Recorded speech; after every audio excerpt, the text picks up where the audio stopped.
Hello, and welcome to today's dev stream. Hope you are all doing fine today, and we are going to be doing some work on Coppice. I need to fix that muted icon, and we'll get that fixed at some point so that it works correctly. So, we are going to be, working on some Coppice stuff for the next version of Coppice, version 2022.2. All the 2s, except for a 0. And yes, we will be playing around with all of that funness, probably doing a lot of behind the scenes stuff. Behind the scenes back-end stuff, because we need to actually change how certain things work and determine how exactly we're going to properly support things going forward. Because we wanted to switch from single parent-child relationships to a child page having multiple parents, as many parents as you can give it. So we need to, completely change how a lot of this stuff works, which should be fun. Anyway, how is everyone today? Let me know in chat how you're doing. If you have any questions about what is going on the stream, just let me know. And yeah, I'm happy to answer anything. Hey Kieran, yeah, I was going to say you could have raided, so it would be like that would be interesting to know. Like, what happens if you're watching someone's stream and they raid your stream?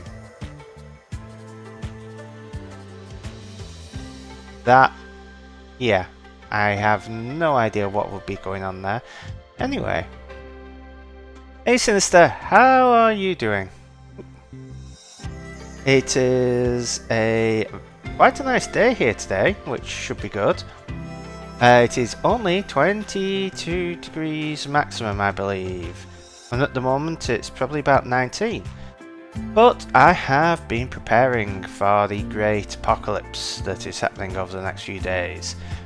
As I said to Kieran on his stream, the current... it depends who you look at, but like, if I go to the Met Office, they have slightly different temperatures, but their temperature for tomorrow is 28 degrees, for Monday is 30, and for Tuesday is 34.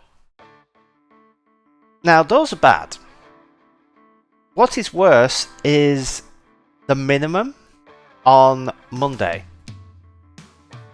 Going from Sunday through Monday to Tuesday, the minimum temperature is 23 degrees Celsius. Bear in mind, the maximum today is 21. A very warm summer's day is about 23, 25. So yeah, that will not be fun. So I probably will not be streaming tomorrow and on Monday. I mean, I may potentially stream tomorrow early on, but I need to go shopping in the morning and then do a few other things. So it's a question of whether I can stream early enough, because, well, I need to try and keep the house cool for 3 days, and I don't want to be having a computer pumping to that, so no going on my gaming PC. As little work on my computer as possible. Tuesday will be fun because I need to do contract work. I may be just working on an M1 MacBook Pro there, because I have one from work. And I will probably just take that downstairs and hide. I mean, what I'm planning on doing for most of tomorrow, Monday and Tuesday is hiding downstairs. Because the back room downstairs, because the ground floor is basically just a back room and a garage and a corridor. So not much light gets in. And the light all shines on the front of the house, so even less light gets in the back, and it always stays fairly cool. I am going to hide down there pretty much all day, all weekend.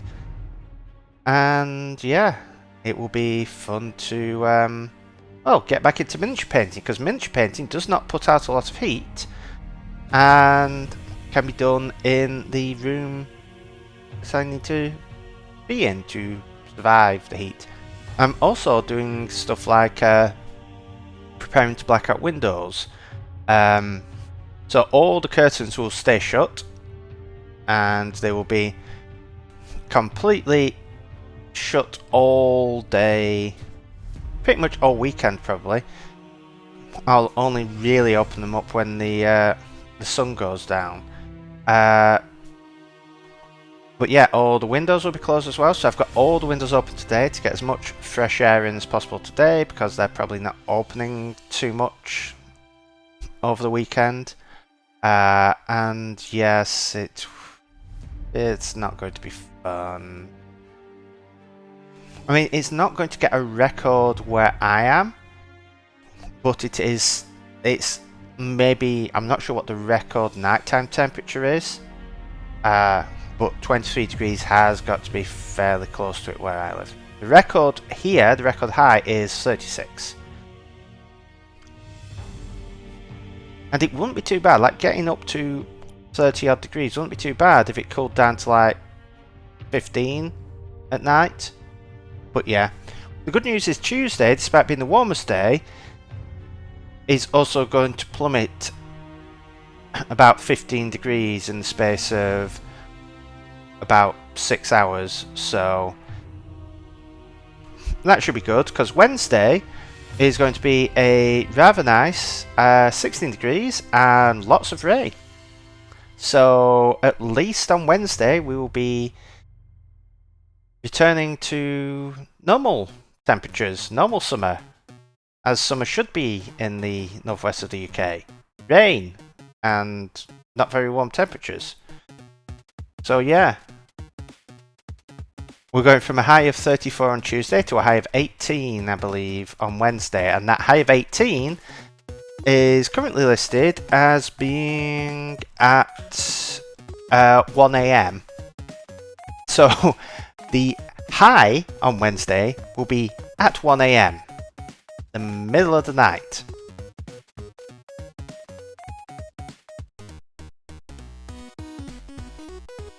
Yeah. So that is fun. Anyway, how are you all liking the new controls on my bot? I've changed things around so that rather than controlling like the up, the down, and look around and being able to go completely around, I look where my controller, my right controller goes. Now I can still turn around all the way, but I snap back. I also, did I actually build with this? I don't think I built it in. So I actually got it working in Unity where if I hold L1 it will actually, yes, that is using the old thing. It will actually rotate me to look at the camera, which is going to be useful in future. So yeah, it's a little, like, going forward is a little, you reckon I'll probably want to change it slightly so it's a bit smoother, but like rather than it being a linear thing, maybe it is a thing where as I move around here, it's like it ramps up, so I can get a lot more subtle movements in. Or maybe I could have it where I can hold a key and do subtle movements, but I think it works better. It feels like it gives me a lot more useful ways of expressing. It feels just so much better. But yeah, so we have all of that done, and what else have we done in here? Follow me over here. We have all the control panel, which is looking pretty good. I haven't done any more on it yet. We need to work out the monitors at some point, but yeah. Let's see, what else? I haven't fixed the roof yet. I am currently remodeling everything, so it should hopefully work a lot better. I did have an idea of what to put in this room though, that could be quite fun. So what I'm thinking, this room is meant to be like a conference room or something like that. So what if there was a conference table or chairs or something, and I could come in the room and just press a button and they all like sort of collapse into the floor. Like the floor opens up and they all move down, and then I basically get the full room to myself. That could be fun. But that's probably an idea for well down the line. But yeah, I think this is pretty good. I mean, one thing I want to do is get like some sort of idle thing where I'm just like, my head moves around a bit as I'm sort of talking. So just over time I'll be just like this, and then I'll just look up here for a bit and sort of look down and just have certain actions that I can simulate over time, so we'll see how that goes. But I wanted to show you, or show Kieran, what I have been doing in Blender. So previously, in fact, I don't have the old version, but previously what I had is, for example, in here I have an outer wall here, and I have a floor. That was all one object. Then I have this wall here was another object, and it was solid. But I've realised that makes things a bit awkward, because for example here in the bridge,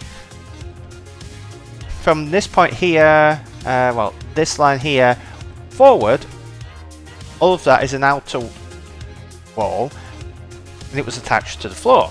But this inner wall, that is separate. That is the same object as this wall here. And it makes things a bit awkward for texturing. And a bit awkward anyway, because, for example, one thing I'd like to do is split these out into separate Blender files. So I've got a Blender file for the bridge, one for the conference room, so that as I'm adding more detail and stuff in, I just have to focus on individual Blender files. Now, what I have been doing is tweaking things somewhat. So you can already see some of the difference here.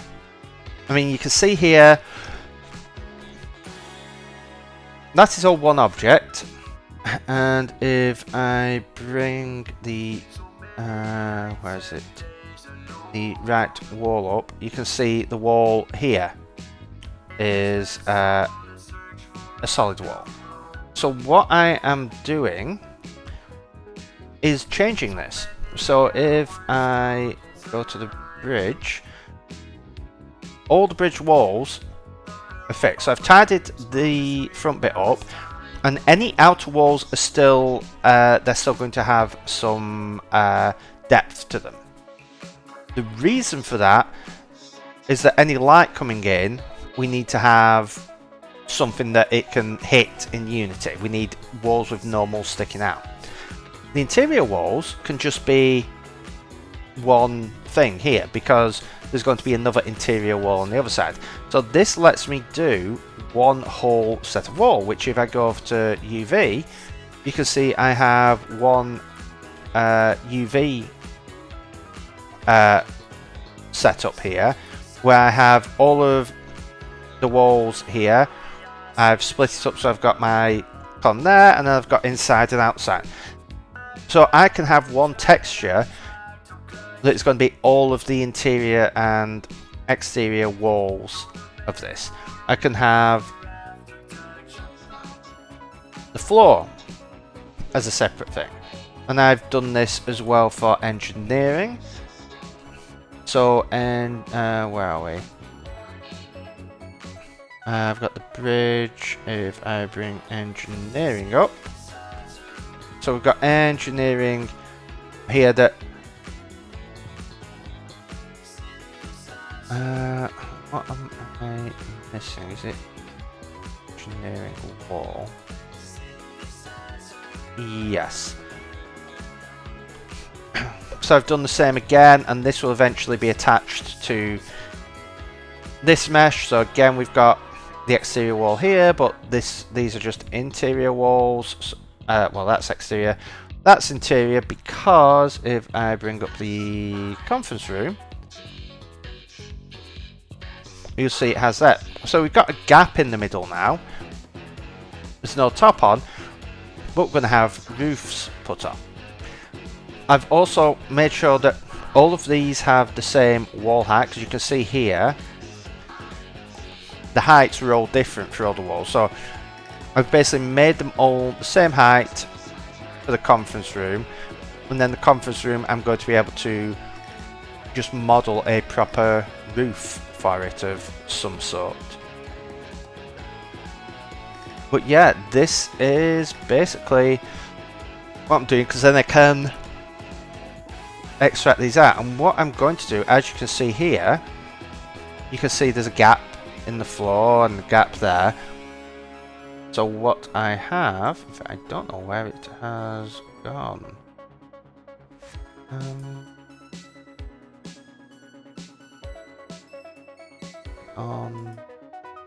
Yes, so I've created these objects,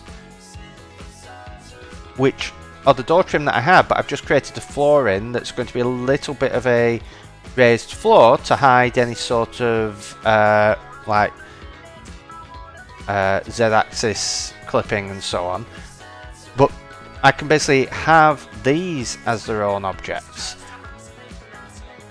and I mean potentially even hook them into the actual doors, because they're already in a separate Blender file, and stick these in. And then what I can do is in Unity I'll be able to place a bridge, I'll be able to place a conference room, line them up, and then place a door in the gap, and then they're all separate objects, and that means that I can work on them in separate Blender files, texture them separately, have whatever stuff I want in them, and it just makes stuff a lot easier. It also makes it easier to hide certain bits in Unity when I need to work on it. So yeah, should hopefully make stuff a lot easier and a lot better. But it's slowly making progress.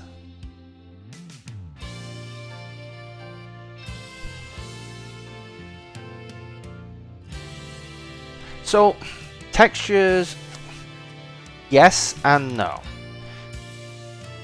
Like, basic textures transfer really well. So for example, the control panel, I've not done anything. I just import the Blender file into Unity and then drag that in, and it transfers them. Now if you want to start doing stuff with them in Unity, like referencing them, you have to basically unpack them, which means that it creates actual Unity textures for them. And at that point I believe they're unlinked from Blender. So it's one of those things of, you want to get everything right in Blender, then bring them into Unity, and at that point, if you need to manipulate them in Unity, you can unpack the ones that you need to manipulate, but you can't really update those in Blender anymore. Or you can, it just won't be reflected, or you have to delete the Unity one and re-import and so on. So it works really well. The only downside is, for this approach, is you need Blender installed and you need the Blender model file, and because Unity uses Blender to import them. So it's great if you're doing an overlay that is something that's just you are working on it. But if it's something that multiple people are working on it, then you want like the FBX, and at that point that is a bit more complex, I believe. But the one thing you do have to do with Blender when you do it is you bring in all of your assets, and then you need to go external data, packed resources, and that will pack them all up into the Blender file, and then you go external data, unpacked resources, and you pack them into a folder inside the Unity project.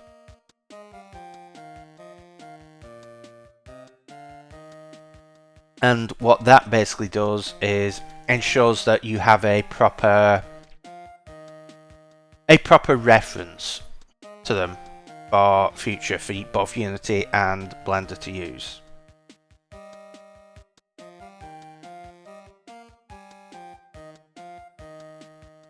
Right. So now that all that is done, let's close that and let's get into Coppice. What am I wanting to do?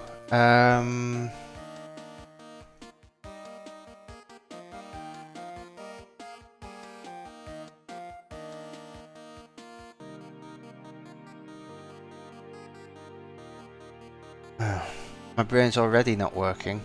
I have not been sleeping very well recently, so I'll wake up at a fairly early time and then just sort of half snooze, so it means that my brain isn't working very well, and it's not going to help the next few nights, so though hopefully maybe I'll be able to snooze midway through the day if I'm not doing anything.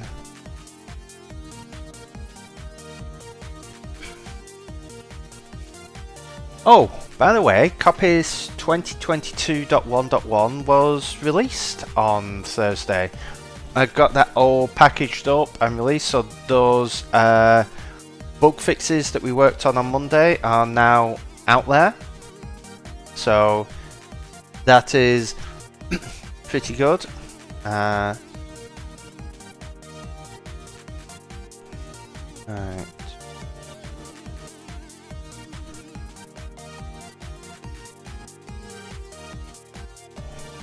Which actually means I can go into the project, go to my releases, and release.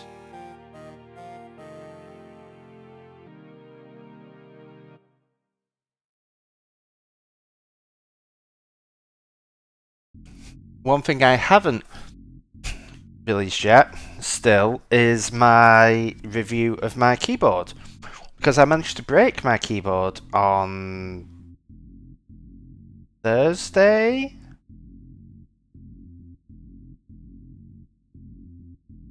Oh, it might have actually been yesterday. So what I did is, quite often I will lean on my elbow, hold my head, and sort of look forward at the screen. But sometimes what I do is rest on the side of my keyboard. Now, when it was my Microsoft Sculpt, that was fine because it just basically had a detachable base on it, because the legs are at the front on an ergonomic keyboard. Well, Logitech just has legs, and they fall down. Now, they're fairly beefy legs, and if you're just using it properly, it's fine, but I lengthened it a bit too hard and managed to snap one of the legs. Now, unfortunately, Logitech do not sell replacement legs through their parts store.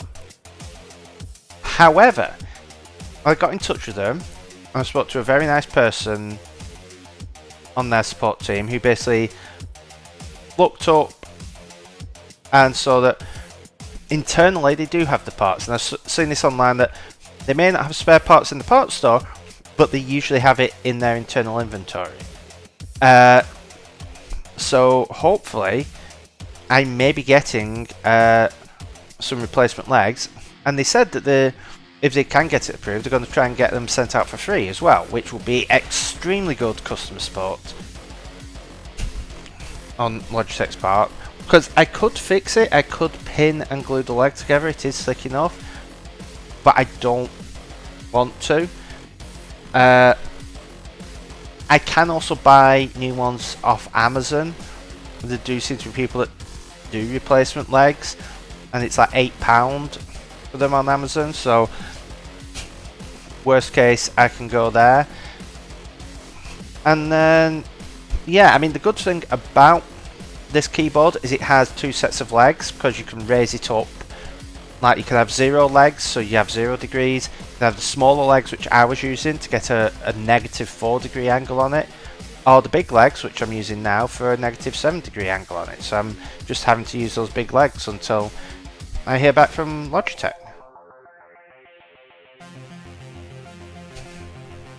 I've also worked to, in fact, let's finish going through all the various bits of the setup.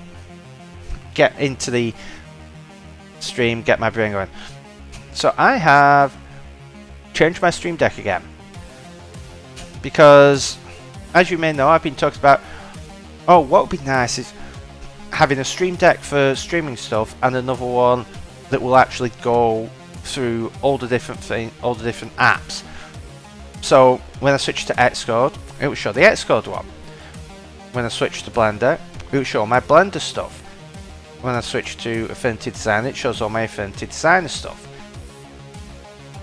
What I've realized is I can do that. So I've just got it set up like that, and in the top left, where I had an arrow that basically would take me up, where previously I would have to be in here and go up to select, like, to the root thing, and then tap on another button to take me down into my folder for streaming. I just now have this switch button on all of my screens, where if I tap it, it takes me here.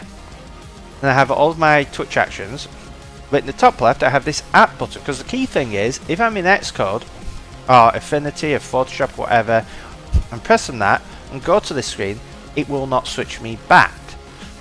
But I can tap on that and then tap to go back, so I can easily switch between now. So I should be able to get by with only one stream deck. Fantastic.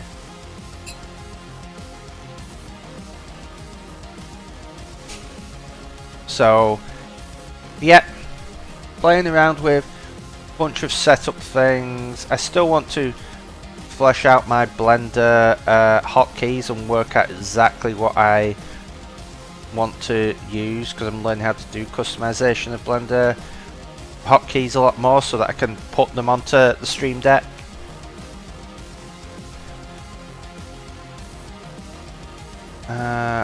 Right, so that is released. If I go to default dashboard, we can now have a look. This is all the stuff that we want to do. So we've got our page opening algorithm that we want to improve. Highlighting the arrows when we hover over a link on a canvas. Highlighting links on the page when we hover over an arrow. Allowing canvas pages to have multiple parents. Single instance link opening.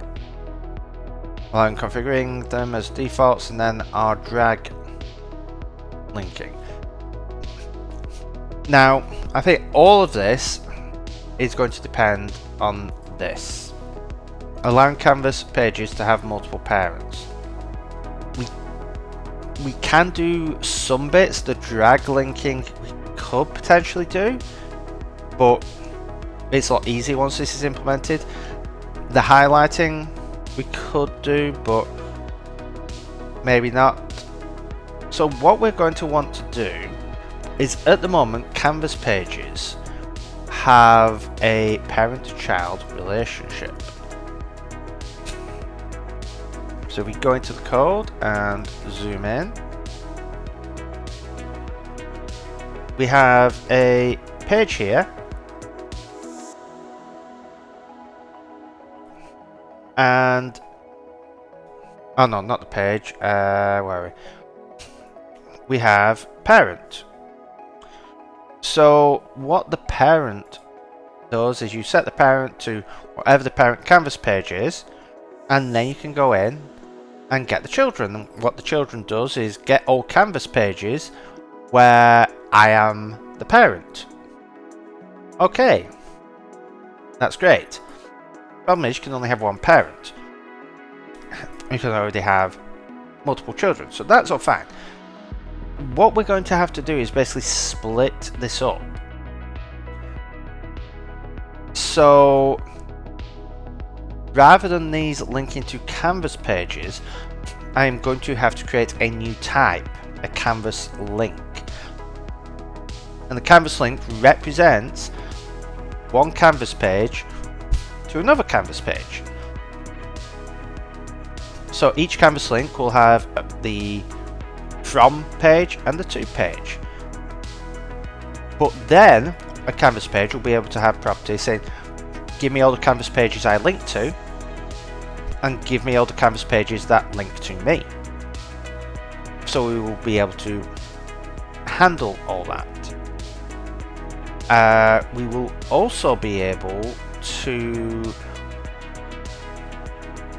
potentially attach the actual link that was opened, so that when we go and we hover over them, because they're going to be actual objects, we'll be able to get the object on that arrow, because at the moment arrows, they don't have an object associated with them, whereas now they will. So when we do that, we'll hover over it, be able to get the link that they represent, and use that to go and search through the page to find it, to highlight it. So that will be pretty fantastic, and inversely we'll be able to go around and get the link and find which link in here actually relates to that. So this should all be pretty useful, but it's going to require a lot of changes, and the key thing is it is probably going to require a migration, so you will not be able to go back to a previous version. Now, as I've said before, that's not a big issue, because this version is going to be the last version that still supports macOS 10.15. So anyone who's using this on macOS 10.15, if they want to use this version, or any future version that will have this stuff, then they can go and great, they will be able to download this. It will all work just fine. Next versions will be dropping support after 2022.2, but those on 10.15 will be able to actually handle these files, so they will get this functionality. They will just need to update the OS to get additional functionality, but if someone sends them something that supports this, great. And the thing is, with Coppice, I've got it set up so that I don't have to actually change, like I don't actually have to do a new version every time I do changes to the document format. So, for example, with the hotspots, the hotspots are not actually a dedicated type. They are basically properties on an image, on image page content. Because of that, they basically, when it loads up, if I can show you down here,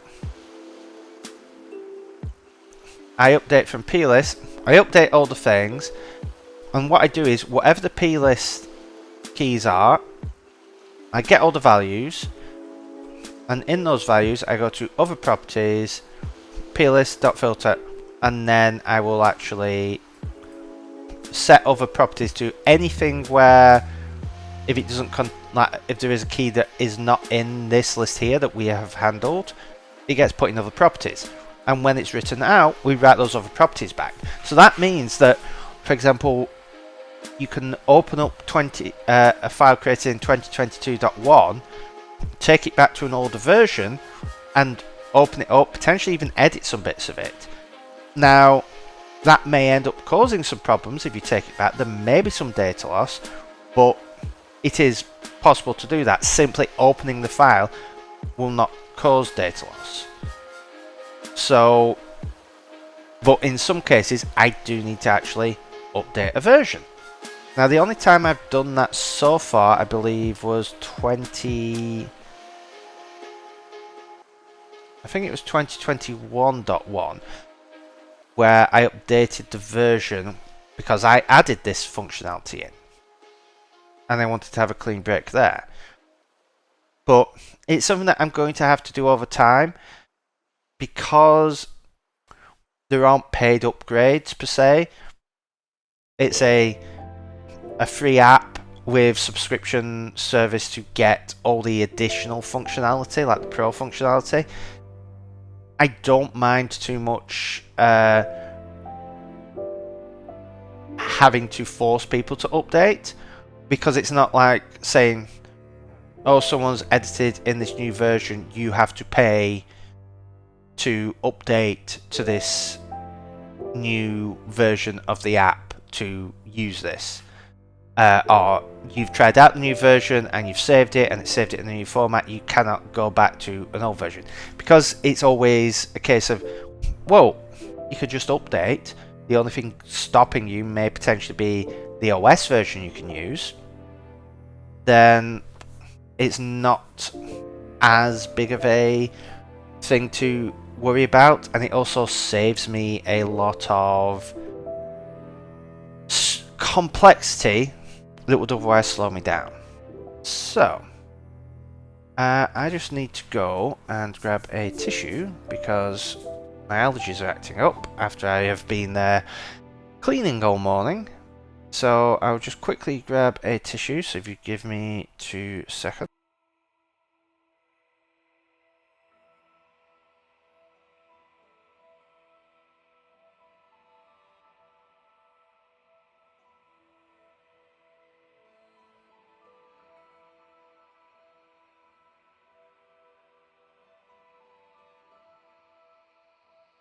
Okay, so we will get started on this. So let's just go and check. Right. Push that up to okay. Want to delete branch, and I wish there was a way to make a PlayStation controller not go to sleep as quickly. It would be nice to be able to just leave it there and just pick it up and have it on. Like, just, it's plugged into the power, just leave it on. But alas, there doesn't seem to be a way. Maybe there is a way if I plug it into a PlayStation and hook it up there. Anyway, so we've got all that done. What we need to do is create our object.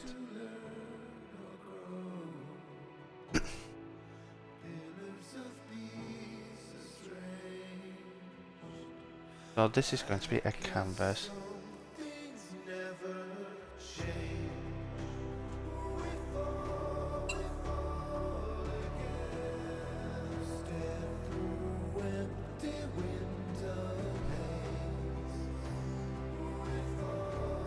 Yeah, PlayStation controls do go to sleep if you don't touch them.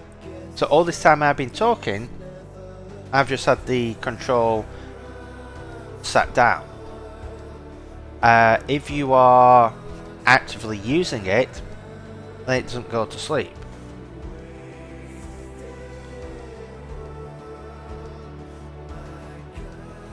Right. What we want to do is import the data, and this final public class canvas link object flexible model object. What do we need? Public static let modeled.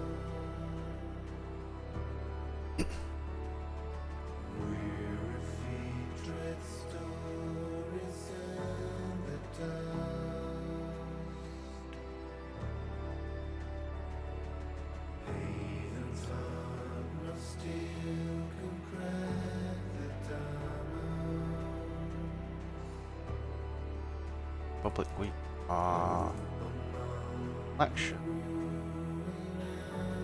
Oh, collection canvas thing. Else. Huh?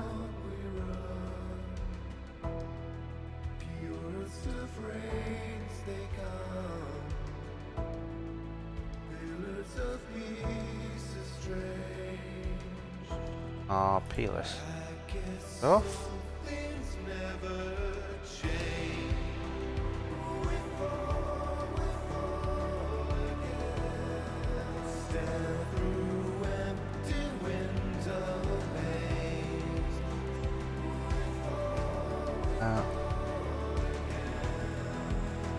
Yeah.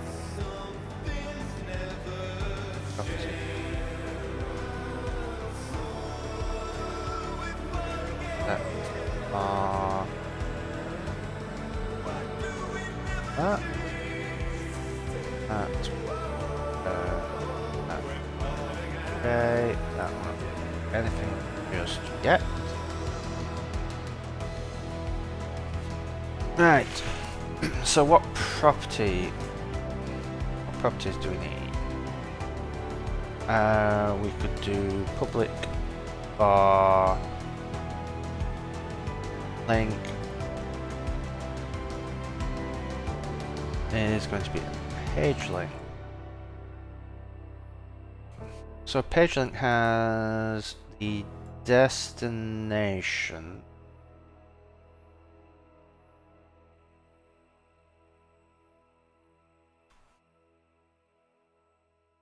As the source, and as whether it was auto-generated.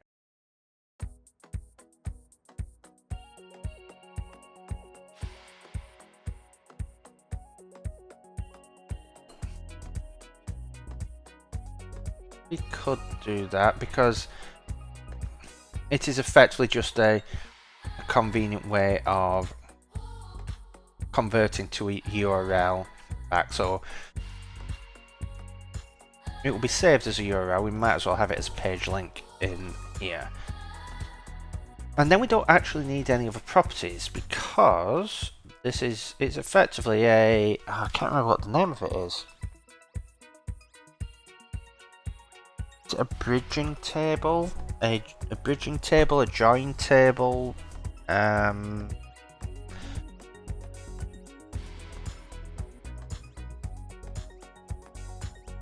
database, any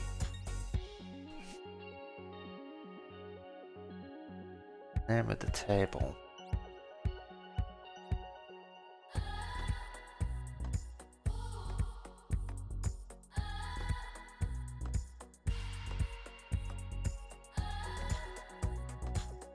Yeah, bridging table or a join table. So what this base, in fact, for anyone who doesn't know their database and data modeling stuff, let's go through some of the basics.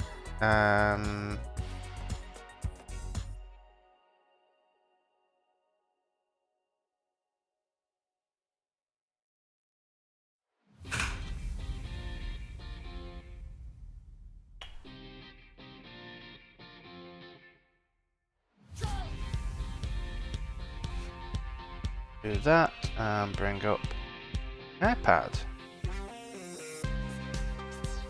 which of course does not work. Okay, let's try booting the iPad.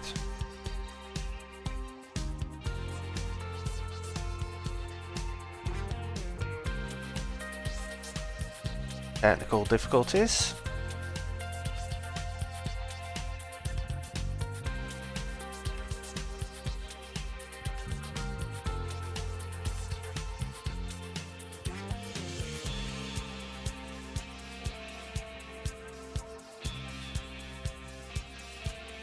Okay.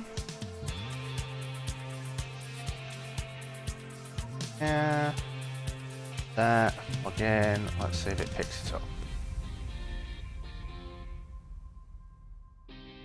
There we go. And let's bring out the sidebar as well. So,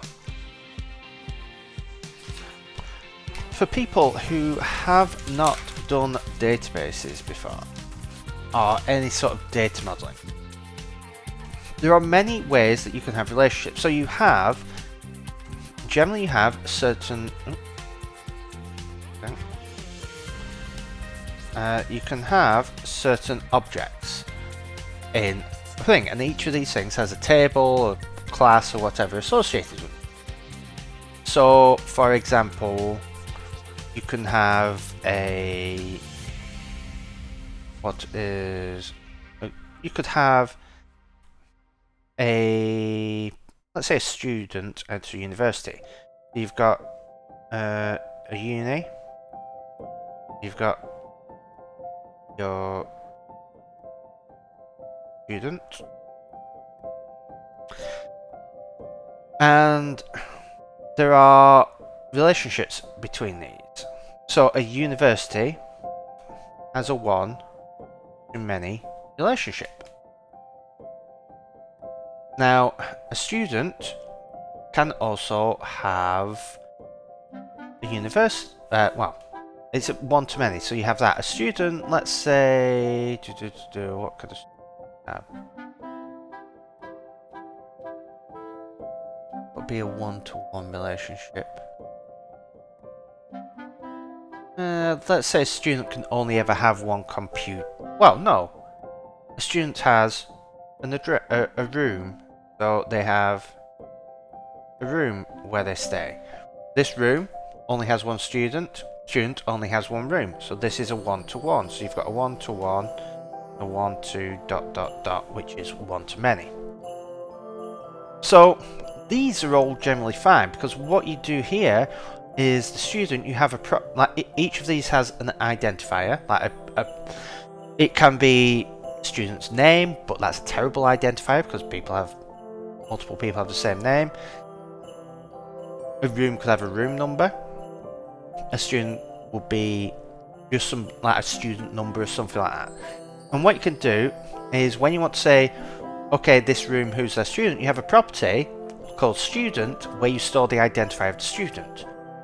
And for the student, when you want to store the room, you have it where you just store the property on room.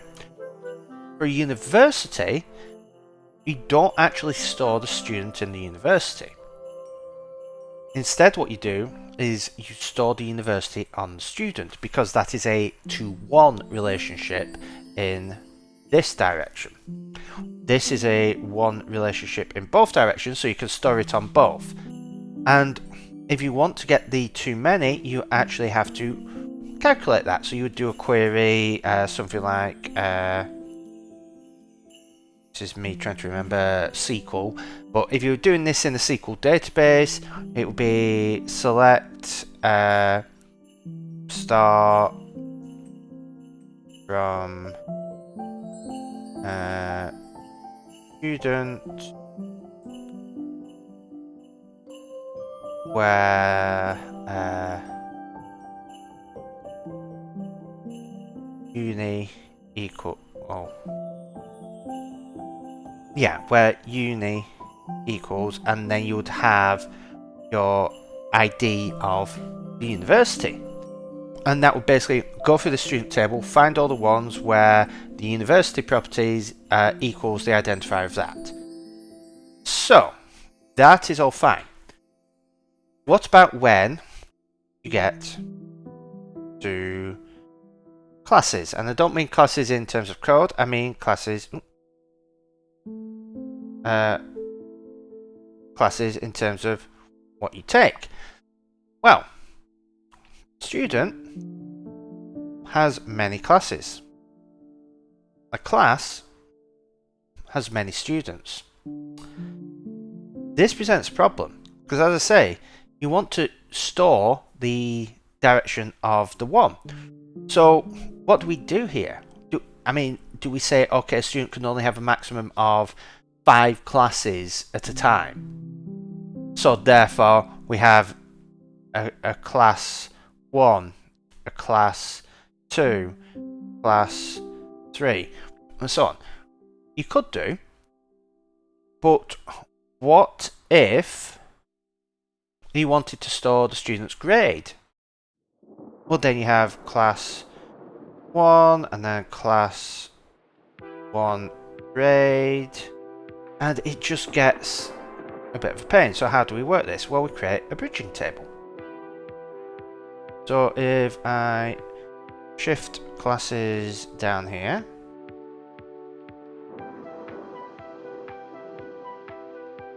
and the idea is that we have our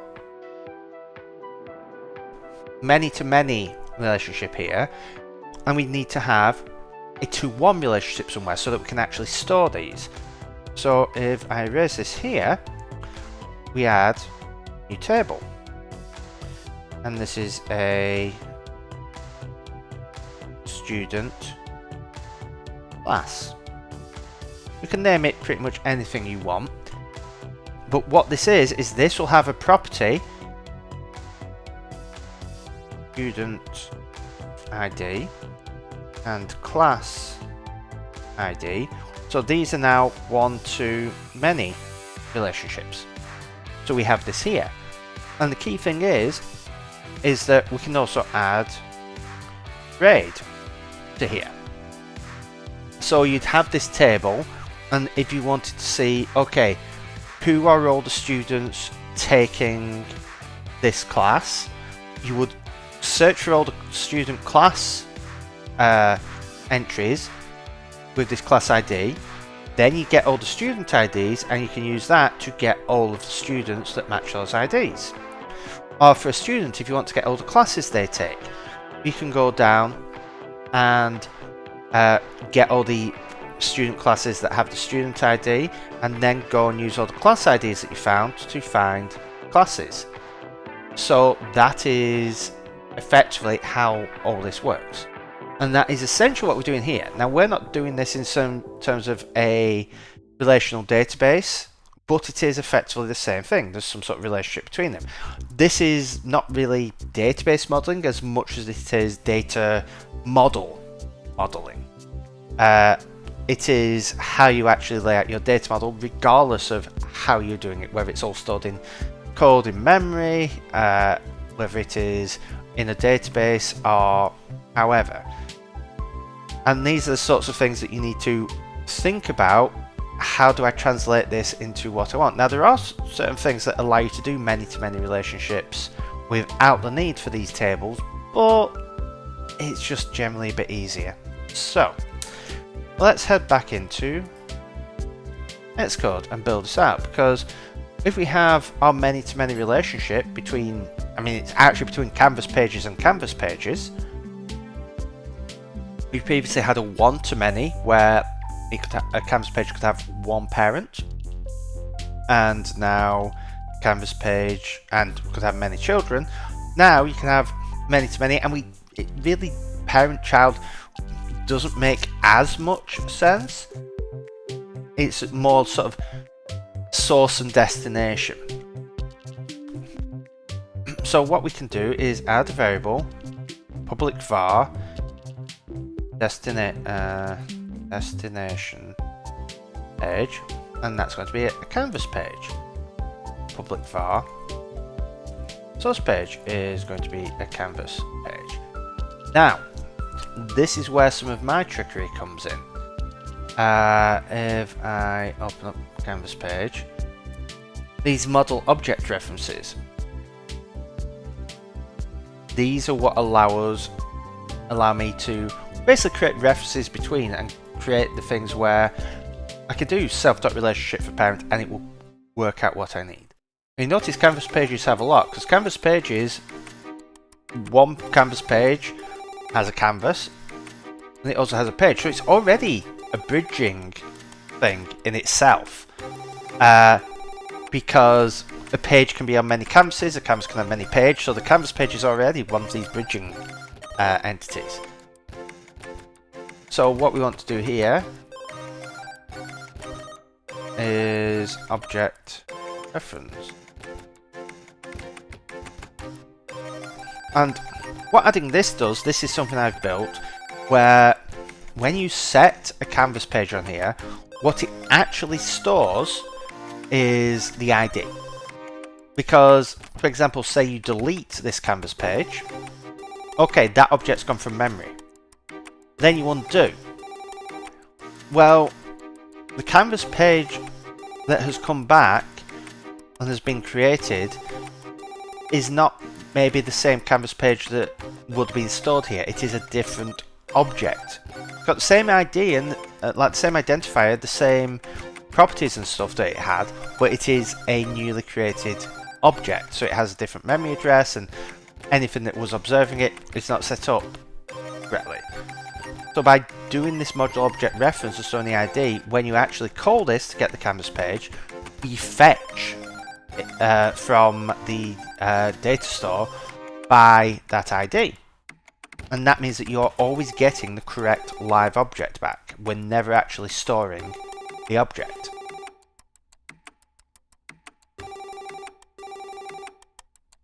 Okay, we've got that in. Now what we need to do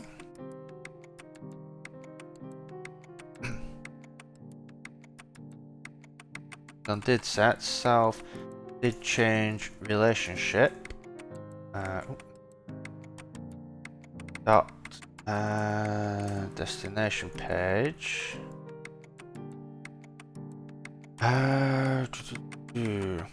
inverse key path would be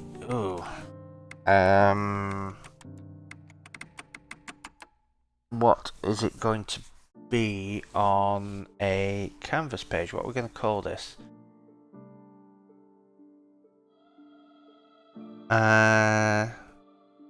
Going to a canvas, it would be pages linking to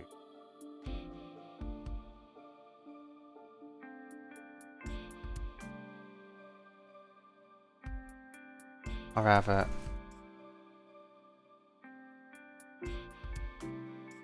pages. Oh, pages linked from. And then we can have pages linked to. Have old value, and in here we can do a set. Same thing.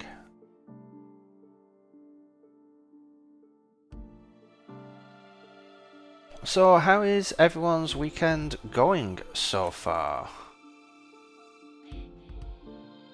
I was watching Kieran's stream earlier where he was working on his herb animator, which is pretty looking pretty good so far.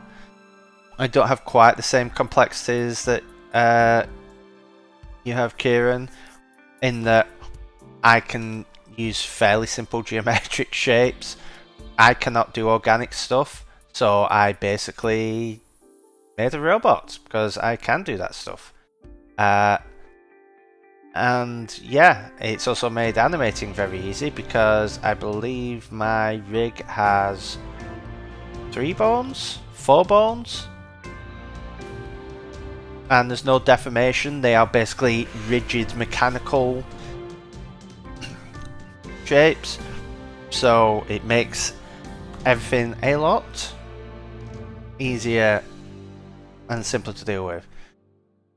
It will be fun when I actually add arms to my robot and see what I can do with those, but okay, so we have those.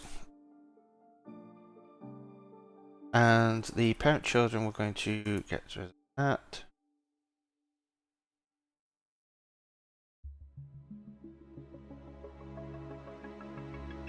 And I'm going to public var edges linked to.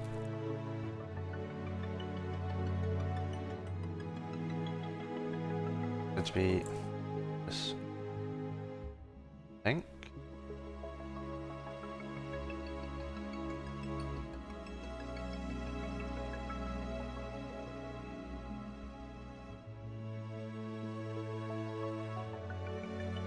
Oh, no. Probably want that to be links to and links from.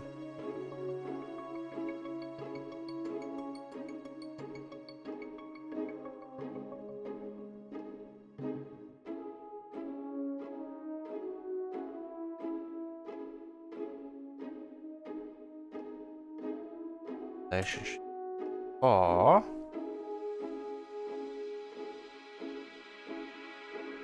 those page.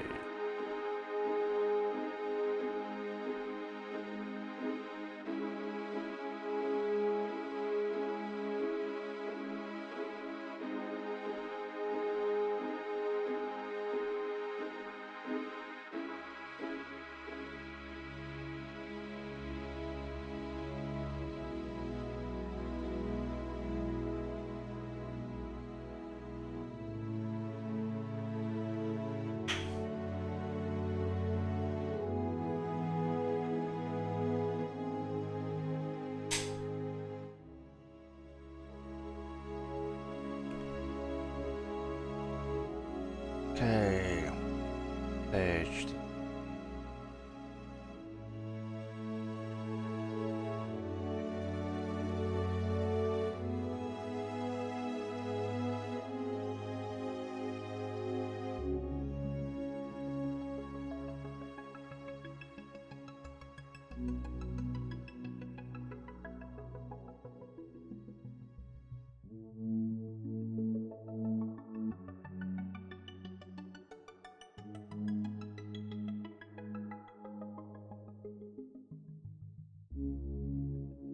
Yeah, I was watching Kieran tweak it slowly while I was doing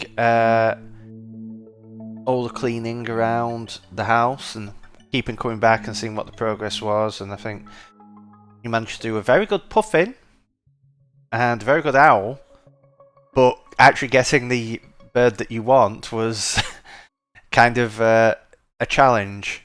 There was a thing of, oh, I can do really good stuff that I don't actually want, but the thing that I actually want is surprisingly difficult to do. It's like, I can hit bullseyes and all these other targets. Unfortunately, that's not the target I'm aiming for.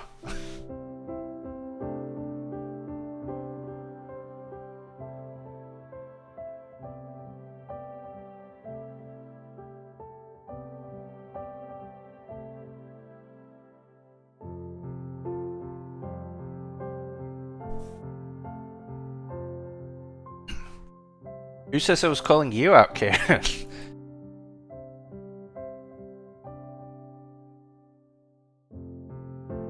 I was calling myself out there.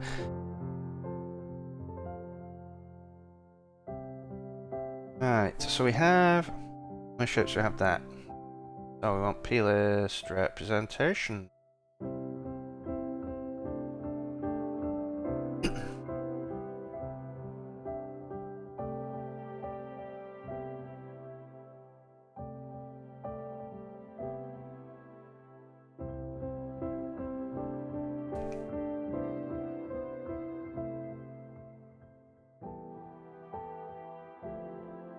It'll be based on a gold crest. Let's go.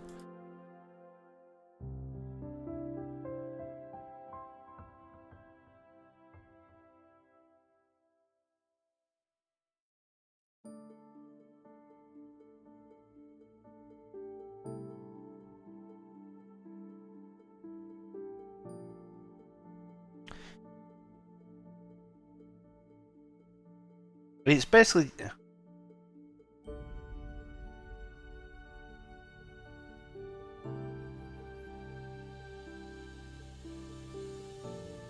It's basically a jelly bean with wings, eyes, and a beak.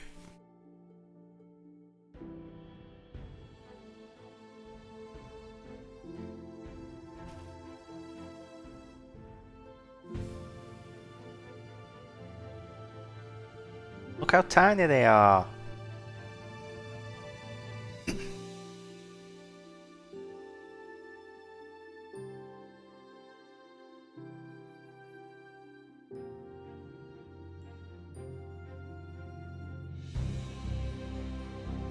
I don't think I've ever seen a gold crest.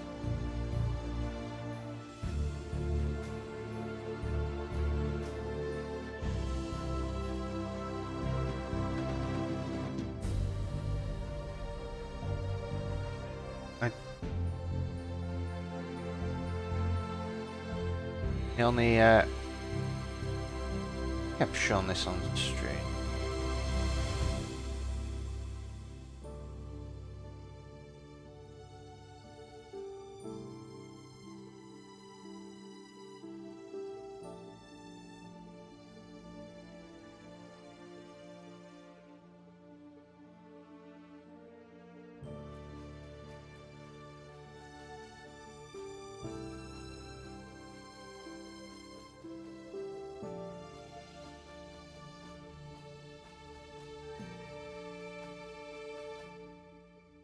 Yeah, this is a small little blue tick, though it seems a lot bigger than the gold crest.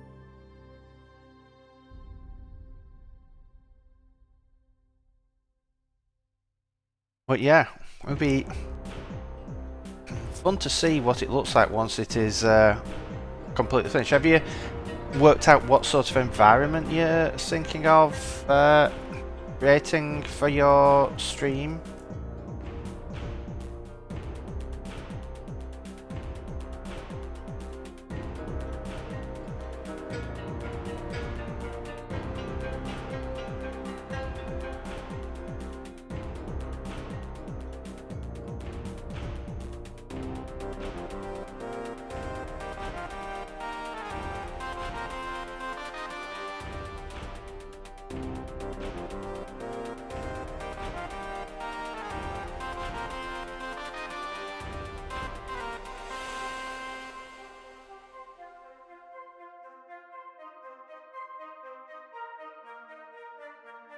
Right, so destination page, this page.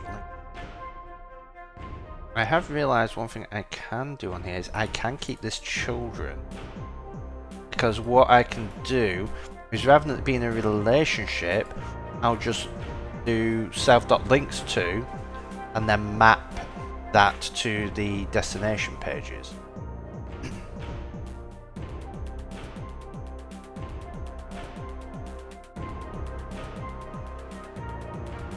Oh, you put together a block out in Unreal.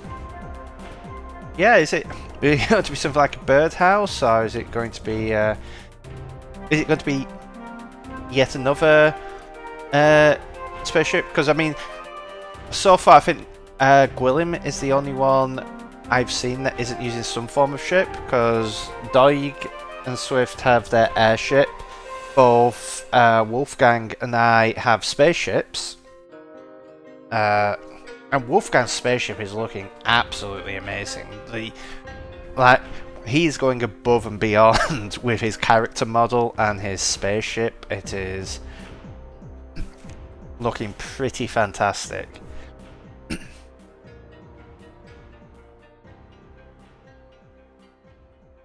Yeah, I don't think they've gone live. They're in the Animata Discord.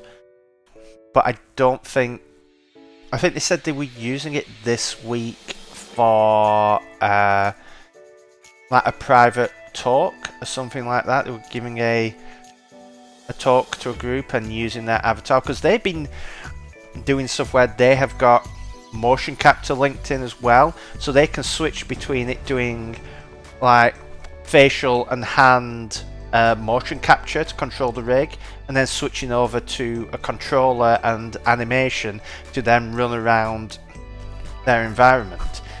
So they're doing some really cool technical stuff. So I don't know if that is something that I may look into in the future, so when I'm locked in I can have it where I can move my head around and it will track my head. The problem of course is that generally for those things it will actually hook into tracking lots of things. You have to build your rig in a certain way to get it to hook up. I believe this is what Doig was having problems with, in that he was effectively trying to hook the VR stuff, or rather the motion tracking stuff, up to models that weren't designed for it. Like I say, I do not have much in the way of like rigs. Now, what I do have, if necessary, is knowledge of programming Apple frameworks. So if if the existing tools don't work, I could potentially play around with like ARKit on like iPhone or whatever and get it hooked up to try and see if I can get it working in something that would control this robot. Because what a lot of these tools are doing is they're building on ARKit and then funneling that data out. So I should hopefully be able to do that, because I mean Apple's ARKit stuff is some of the best out there. Like VR Apple stuff isn't particularly like leading edge. They have some good stuff, but they don't really have the power there. But their AR stuff is some of the best out there, especially when you combine it with the sensors that they put into their products. So, because most of the VTubers that you will see out there that are doing anything really fancy, like especially with all the 2D stuff that almost looks 3D, stuff like Onster, and they're like a VTuber, that's all an iPad, and it's just using the cameras on an iPad to capture that. So, alright, where are we? P-list representation.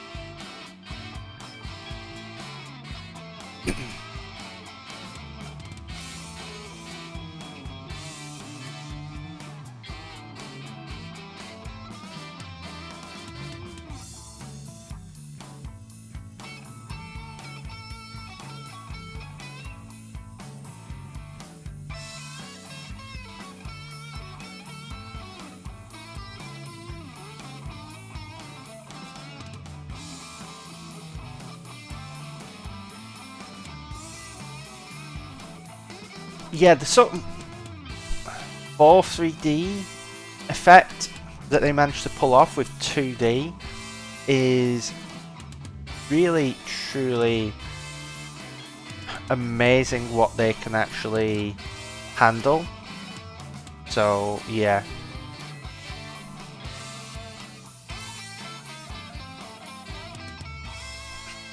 Yeah, the key thing with the Apple stuff is I believe it needs to have Face ID. So if you have an iPad Pro or you have an iPhone with Face ID, they have, I believe it's the True Depth camera, which is what actually goes out and it basically shoots infrared at your face. And like if you have something like a night vision camera or something and you look at someone's face while it is tracking it, there's just lots of dots all over the face because it's using infrared light to map out your face so it can get proper depth information. You also get on the iPad Pro and I think the iPhone Pro Max, or iPhone Max or whatever it is, you get LiDAR on as well, and that is what does like proper mapping of your... Oh yeah, it's perfectly fine for your face. I mean, all infrared is heat, and it's a little bit of heat. It's no different to like a TV remote. That usually uses infrared to send a signal out. So it's all perfectly fine for your face. It's generally fairly low energy. It's just enough that they can bounce to your face and back and capture that information.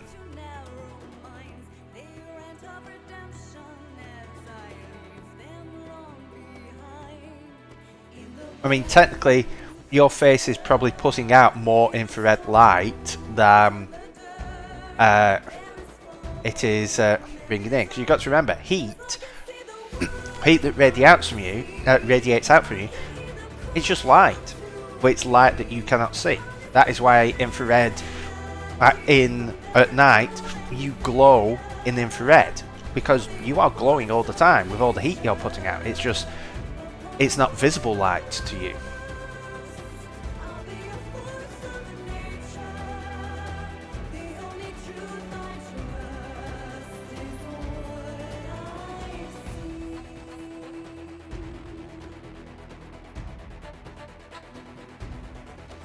Ooh, that probably needs to be an absolute string, doesn't it?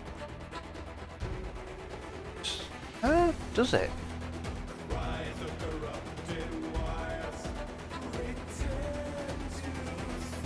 Storing as... Yeah, we are storing it as peerless, not chase.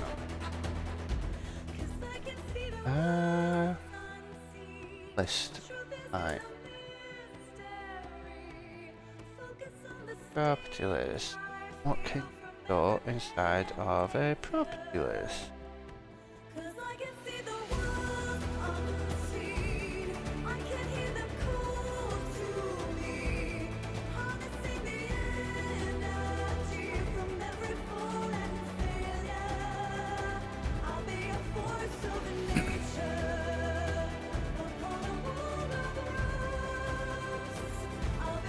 Am I storing as model right?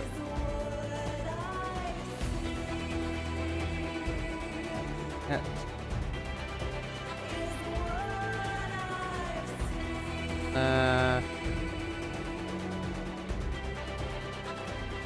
Generate file wrapper. Generate those. Roll them into there. Okay, so XML format. So I don't believe we can store URL.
Look.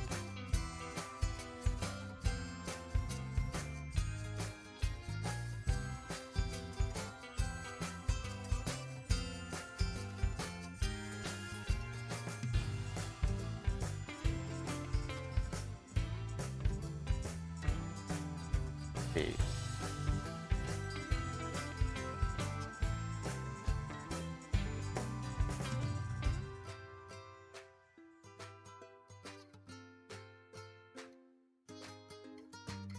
File.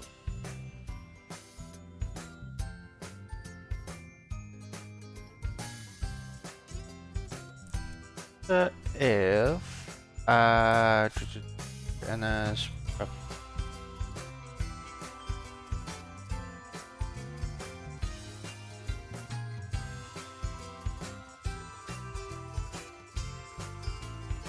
okay.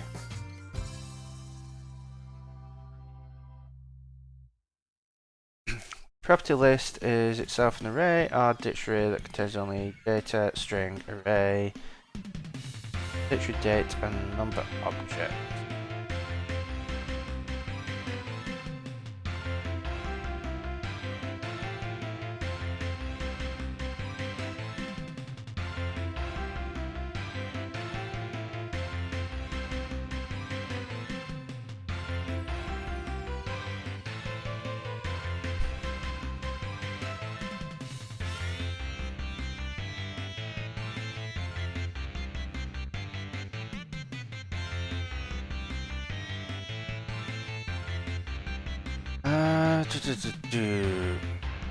Binary versus XML property list.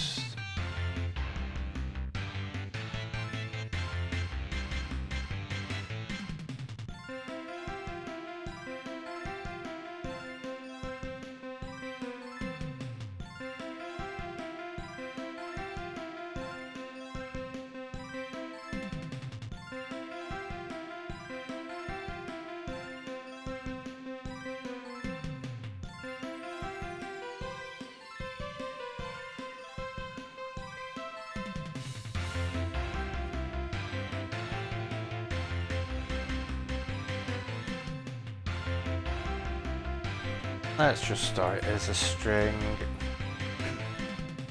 Right, if let destination page.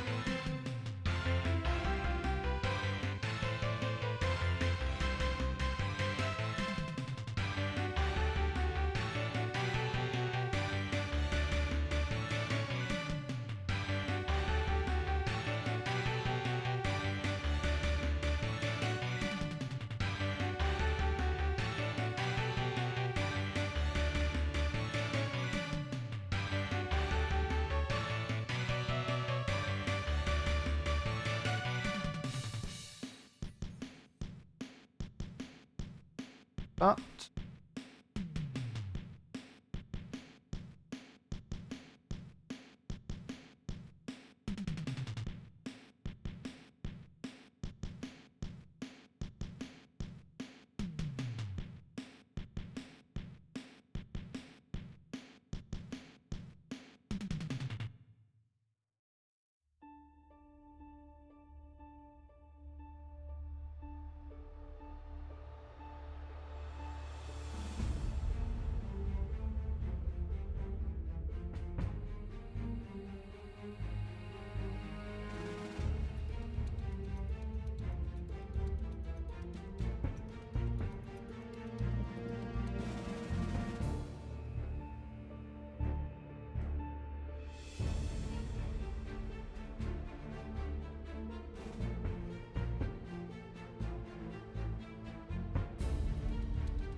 doing that.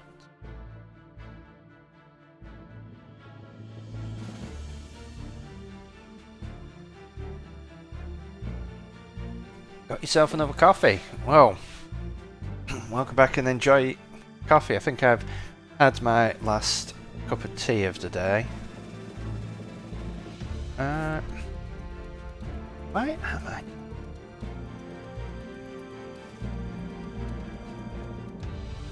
Elsewhere.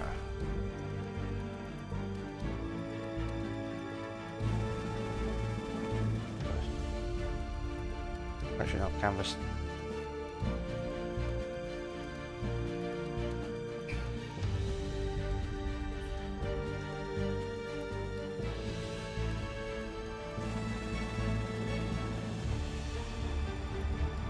No, I technically don't. Right, tweak that. Right, so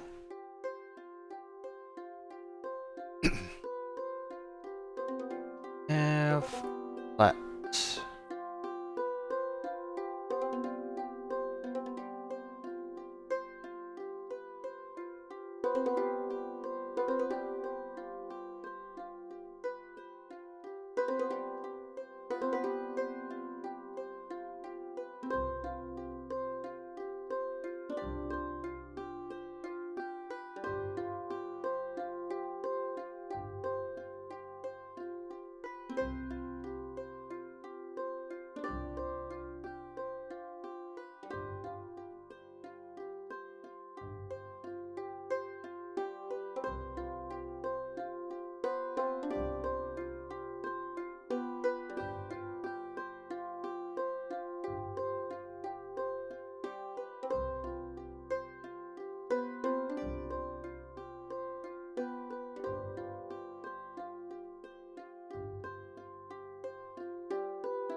Oh, I've just realised. How was I muted then? I unmuted myself. Maybe I pressed the wrong button. But yeah, what I'm currently working on, Kieran, is effectively the code that saves to disk and reads from disk. So this update from peerless representation, I pass in this generic dictionary, and then I extract all the actual data I want from it, and this basically converts all this data into a generic dictionary so that I can save them to disk.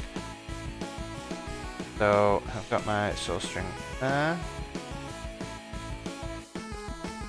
and I do self, and rather than doing .source page, again, so that I don't have to fetch the data to store it in here, but what it's actually storing is the ID, which we already have here. I can just do $source page model ID equals source ID, and that just works. And then at the end, peerless keys all cases map of value.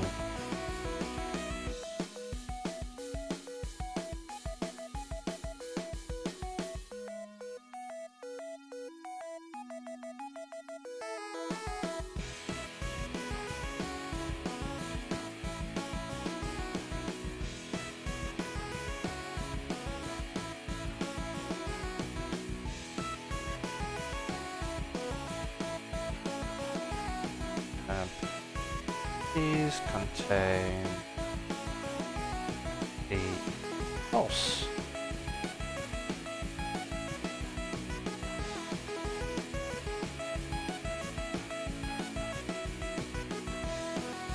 Okay.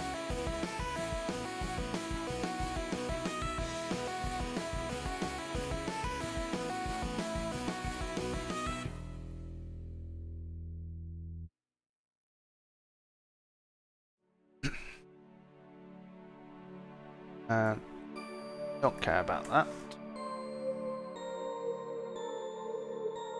Okay. So that all seems to be good. So we need to do some other bits and pieces.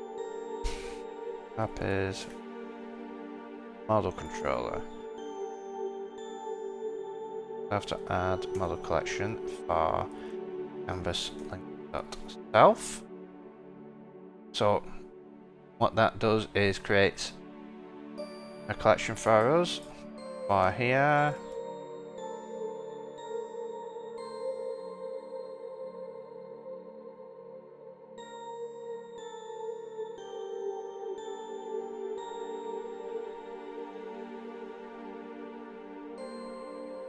See?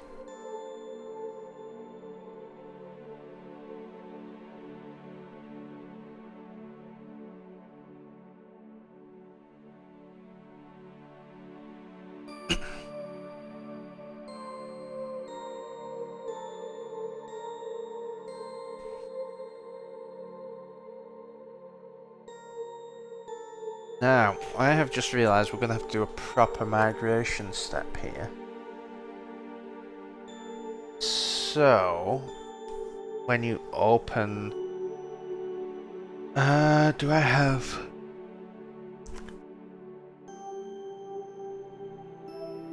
I have a version migrator, do I have a document migrator?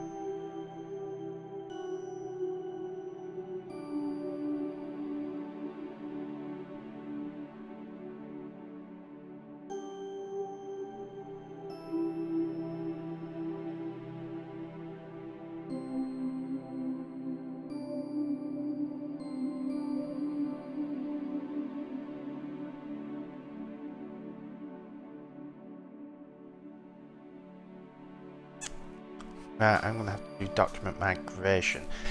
Because what I want to have happen is Coppice, when you open a document, it will prompt you saying, this is an old document, would you like to migrate it?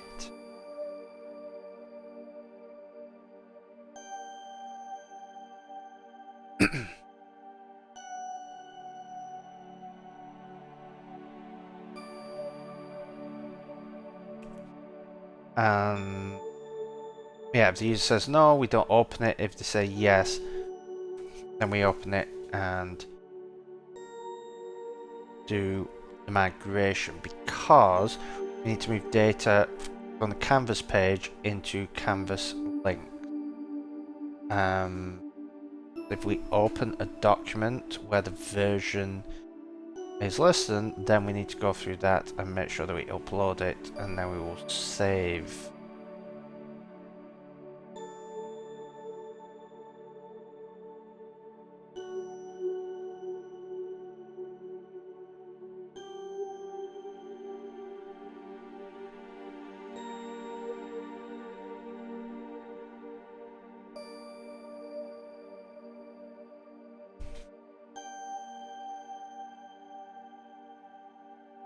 Now we could open it, do the migration,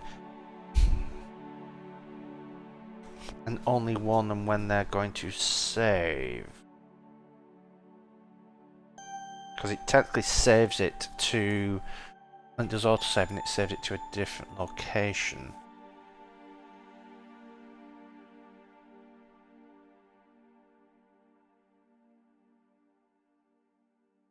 Okay. Coppice.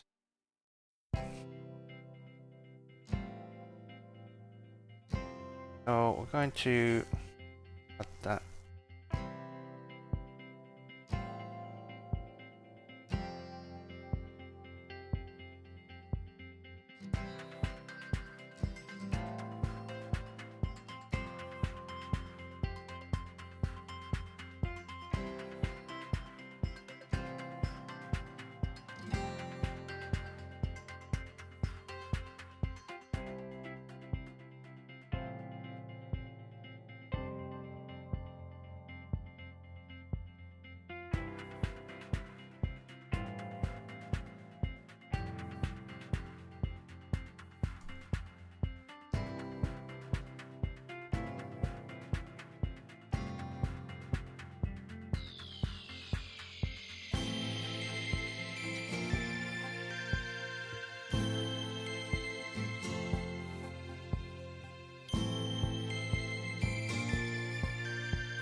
Action.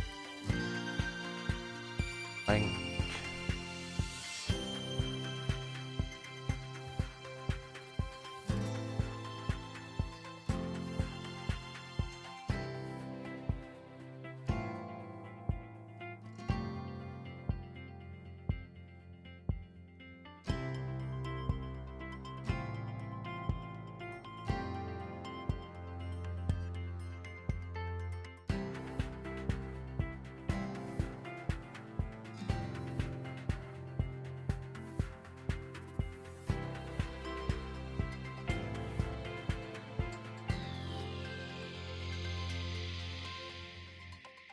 Model writer.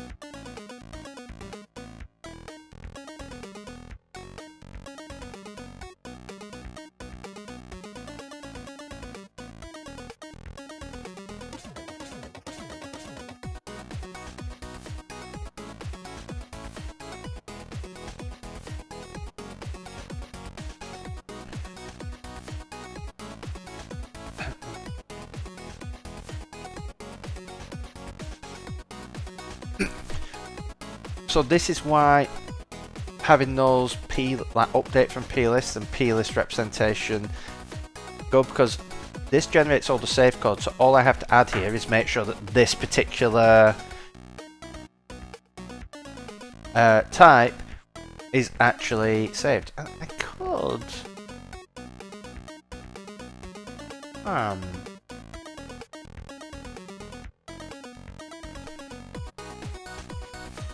could actually simplify that.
Yeah, I could potentially...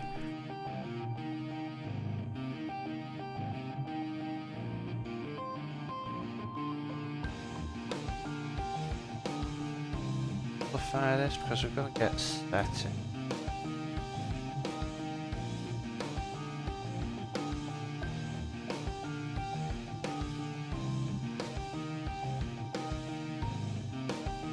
Because that gets the P-list items, but we could pull out the P-list item.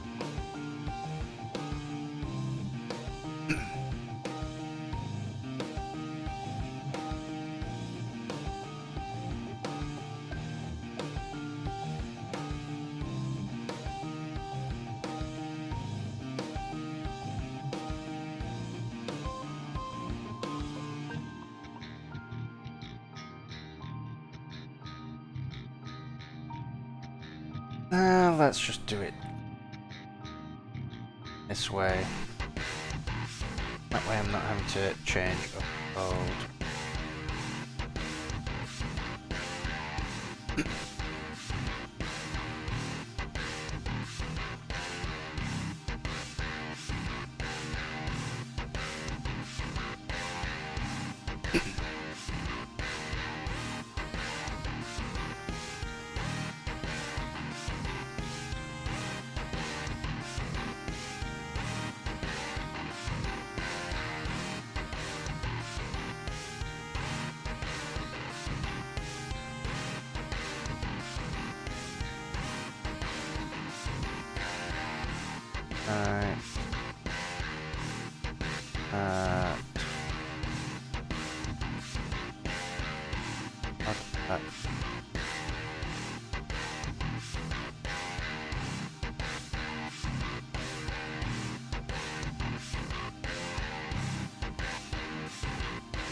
And maybe factor this for fun at a later point.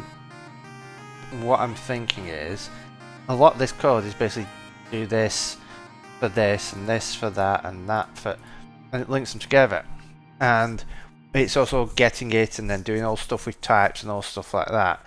And what I could potentially do is have the type here return what it should be in the P list. Then I could have just store an array of all the types that we want, and then in future if I need to add another type, I just add that type to the array and it automatically populates everything else, and I don't have to modify all this other code. Because the problem is I then have to make sure that that all works correctly, which is good because I've got a good unit test suite. But I also need to basically rewrite all this code for everything. and it's just a case of it's quicker just copy pasting this for now.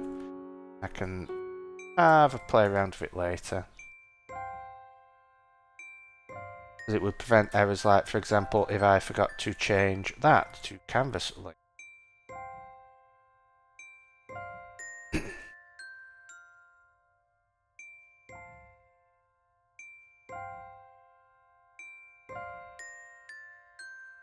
Or I forgot to add this.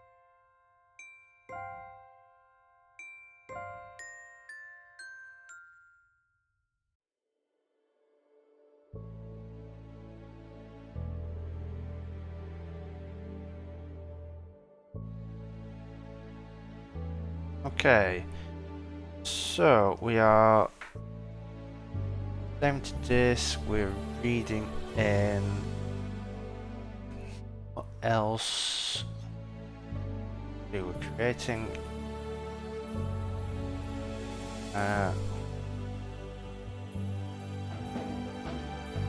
creating our model collection there.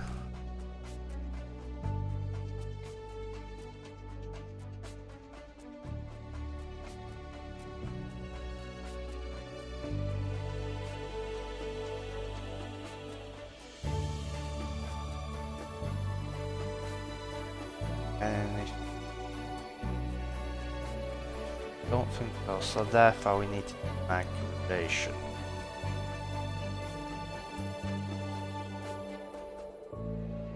So, migration is going to be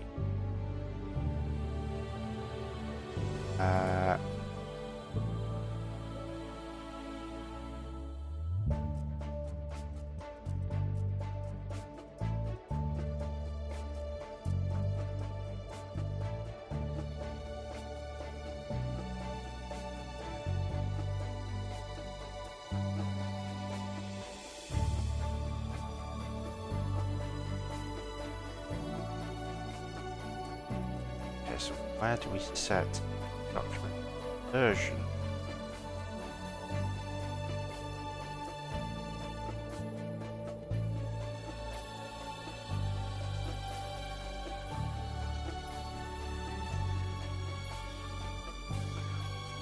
Document.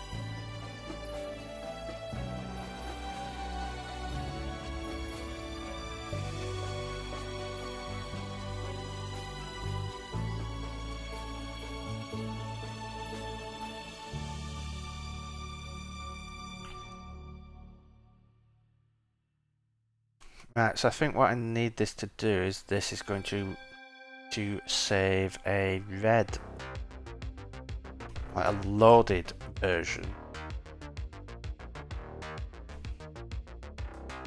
I know what version we had last time saved.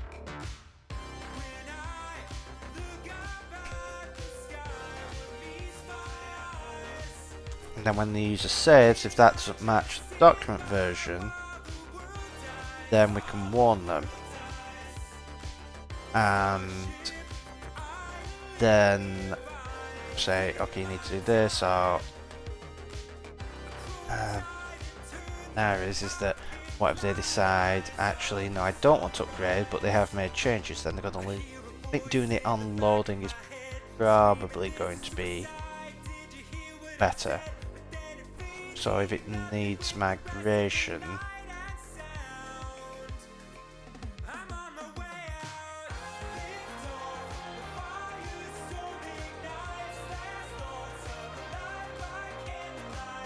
yeah, if it needs migration, we can catch that, do check, and then do it again with, I suppose we could just alert. Okay, well, as we're about halfway through the stream, I am going to take a short break, and when we get back, we will do a bit more on this, see if we can get this migration stuff worked out, and then probably do a bit more on the overlay. So, see you all in about 5 minutes or so.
Okay, I am back.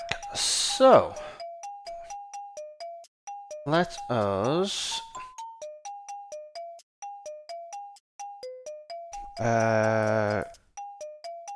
yeah, so when this is read in, what do we want?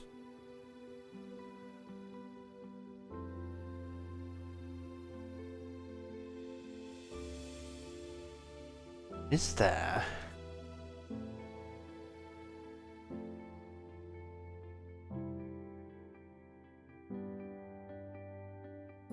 Read from far up of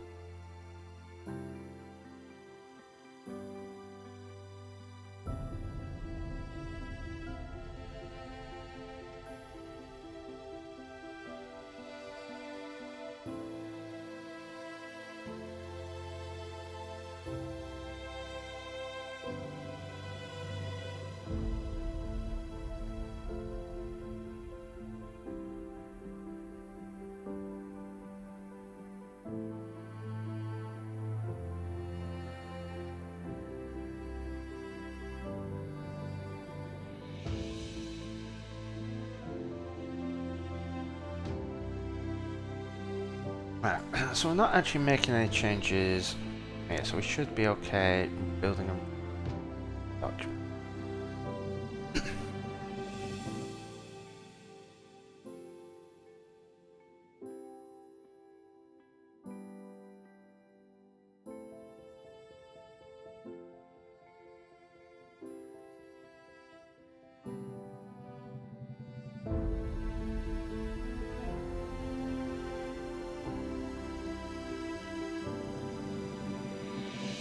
Don't know why the temporary directory, when you open a sample document, it will delete the contents of the sample document but not the sample document itself.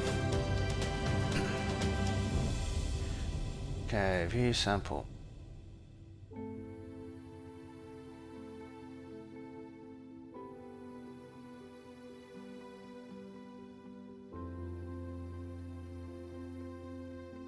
Sample document.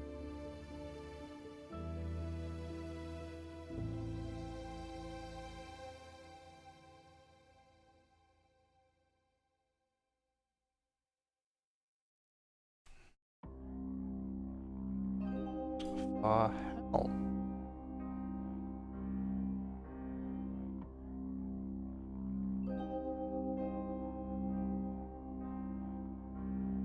Aha, because of E-list. So that is going to have to be optional.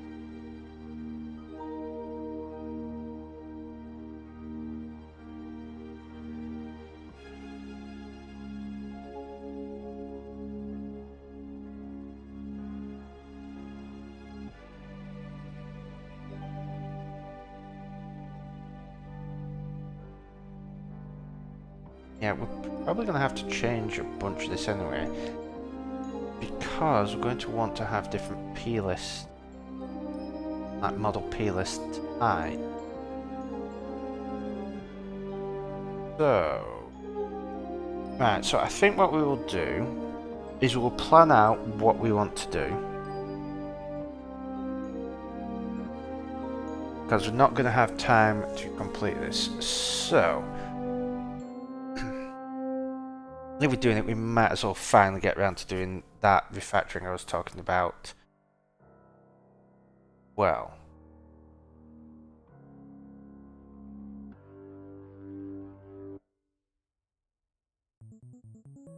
because I mean, if we do this, we can do it where you can load and like you could save different versions.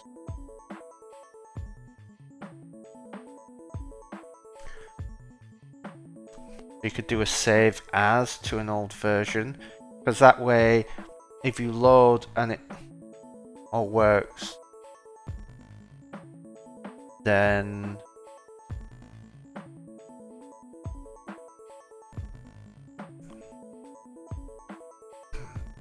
we can just a notification saying that we have updated to version, or we can say that certain functionality is not available until you update to it. That isn't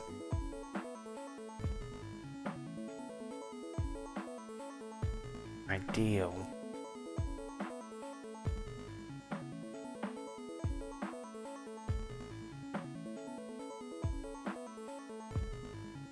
Because we want everything to work in terms of canvas links to make work. So I think what it will be is it will open up, it will say it has updated to a new version,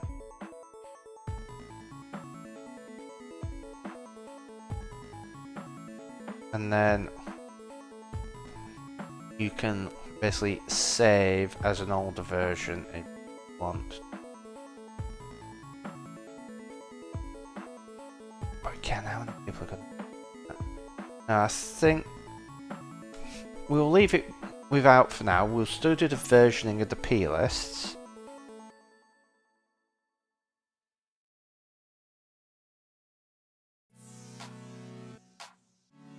And still do that. And then at a later point, if people request, I want to be able to save for an older version, then we can add that functionality in, but we'll leave it out until people actually request it.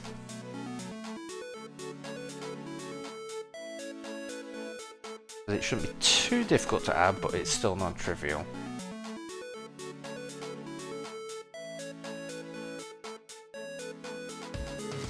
So what do we want to get in? One version or add to do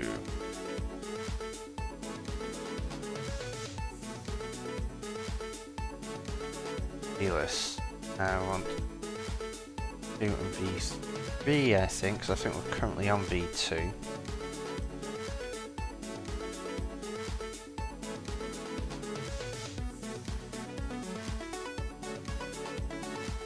Then what we want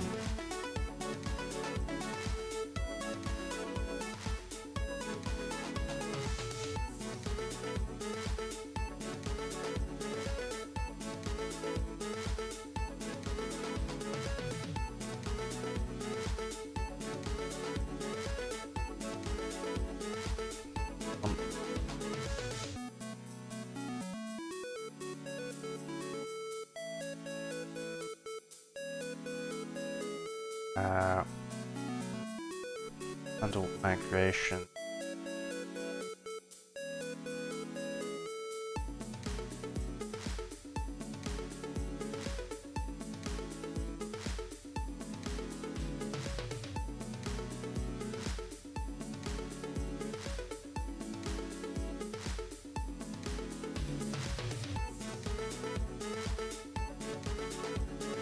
And then it would be good if we could list for saving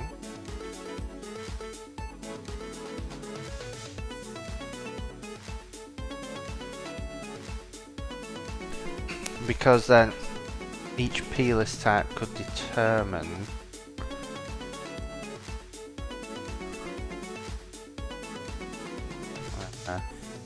type return model types but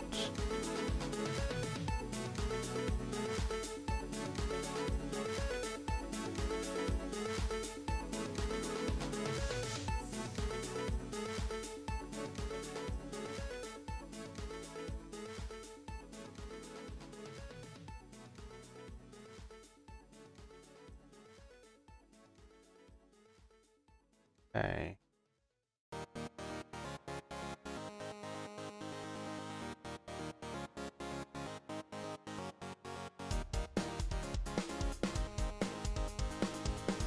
Let's just setting.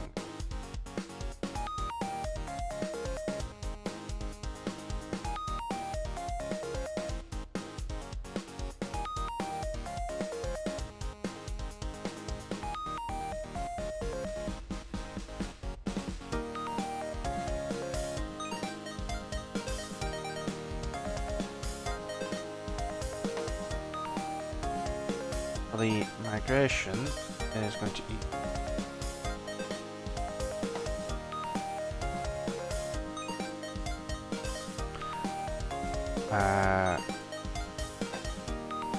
a canvas for all.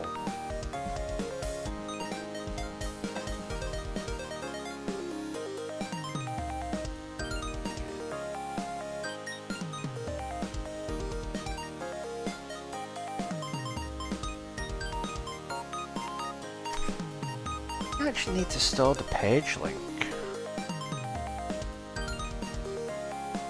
Because, I mean, a page link, you have a destination model ID, you have a source model ID, and then you have, is it auto-generate? Now, the thing is, we may not, do we care if it is auto-generated? Alright, we have the destination, we have the source, we have those model IDs and the thing, so we could create this with the auto-generated part, and then we could just say, find, like, create one that is, like, create a URL for an auto-generated version, create one for a non-auto-generated version, and then just find all links that have that. Or we could go for the URLs, create the page links, and just, yeah.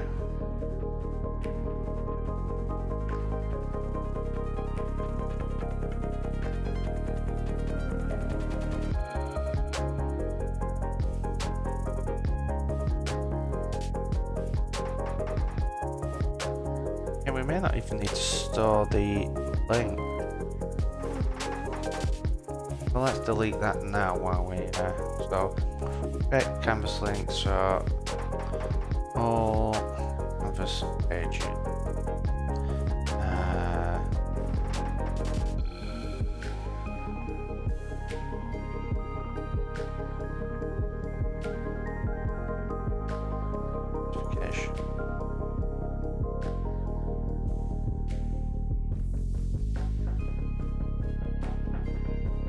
In fact, we may do show alert, notifying, upgrade, allow.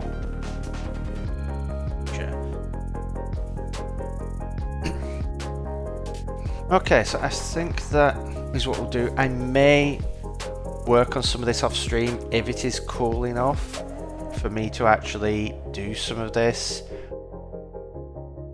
on Monday. I may have a go, but we'll see. If not, it will probably be Wednesday when we do this. I mean, may try Tuesday evening stream to catch up a bit. Like Tuesday, Wednesday, maybe even Thursday streams to catch up a bit. But we'll see. But yeah, let's do some stuff on our overlay.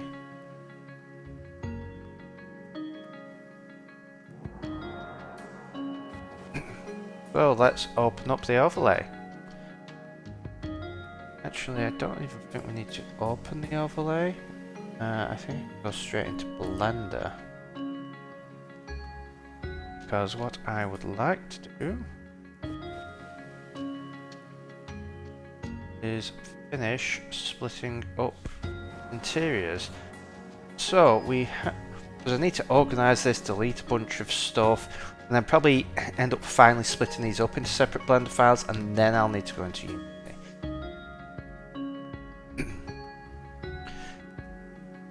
So let's hide the bridge, let's hide the conference room. We have this, we have that. So if I take that and that, I join them, then what I should be able to do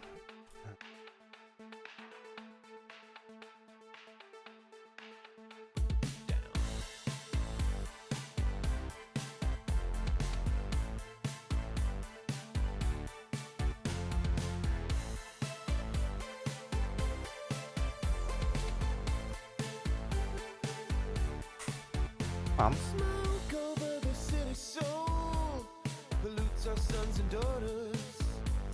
Ooh. You can fall asleep on sheets of gold and wake up as a pauper.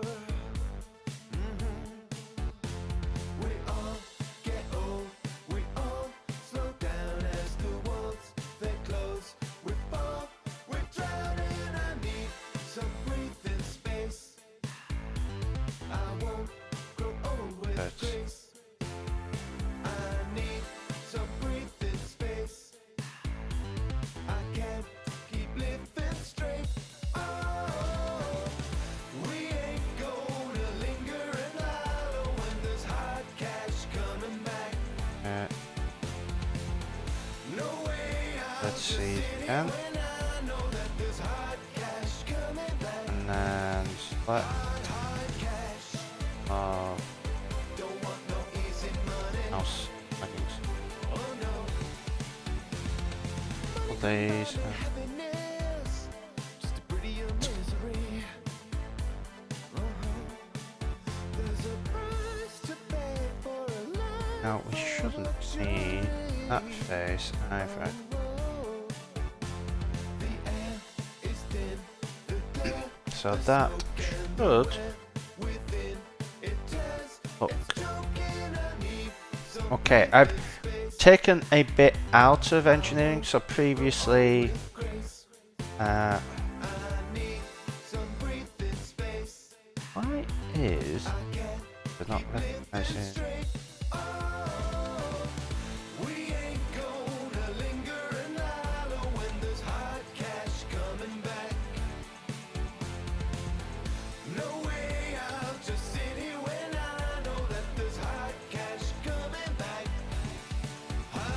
Recognizing that's on my keyboard. But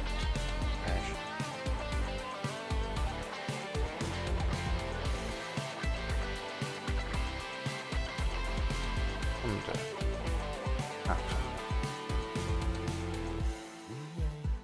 If I pull that out of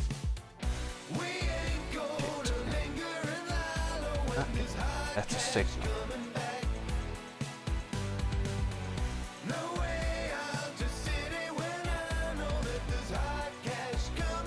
Okay.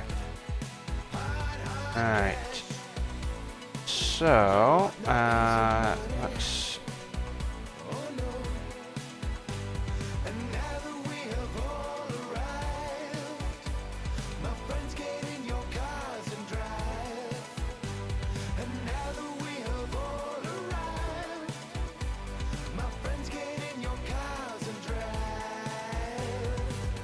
So that is all one thing. So, nearing walls and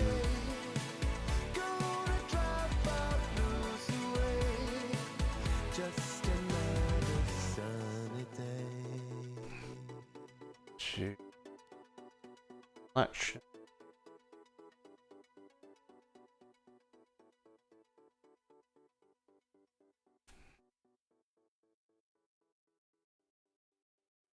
Okay. Bridge in.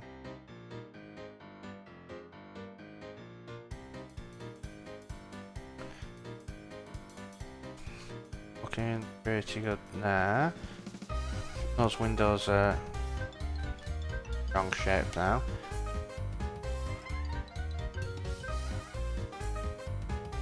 You know what? The windows, just gonna delete them. Because I don't think I have them visible in the model in Unity anyway. Right, so what do we want to do now? I want to do this room. So for this room, we need to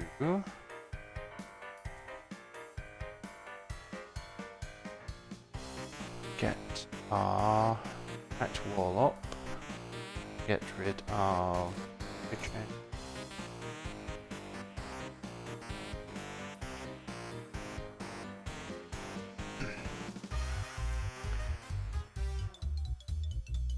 that one.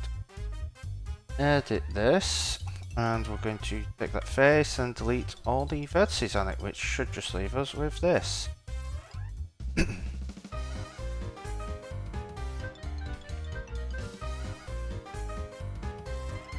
Right. Oh. Okay, so that is. So we want to got these points.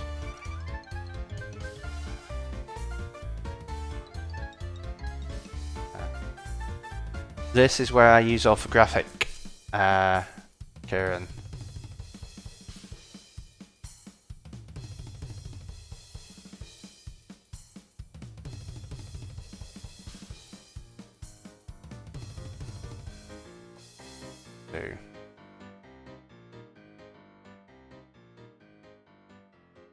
Of 2.2. That's it. And here that is at 0.76, so I can set that 6. Then what we want to do is the X on those is 4.2. So I select those faces and no, it's the X. 4.2.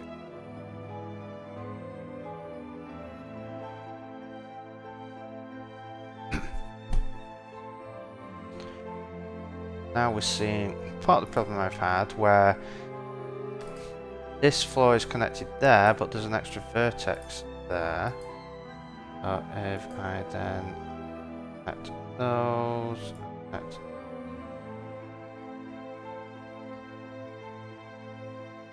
there.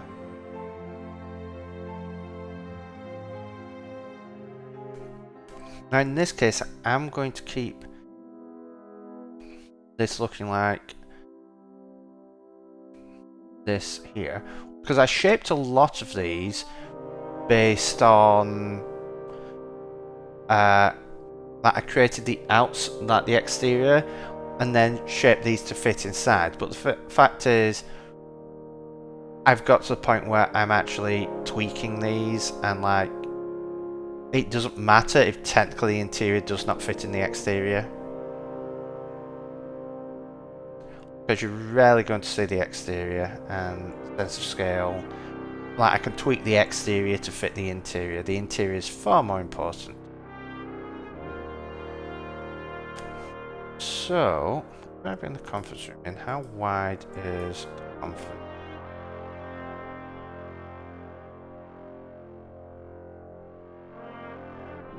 Uh, 4.82. Okay. So, about the same size.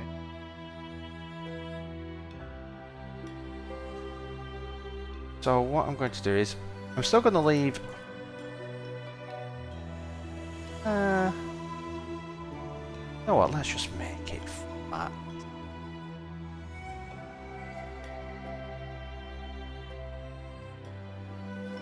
Oh, the exterior currently is an external model, so if I just save this, well,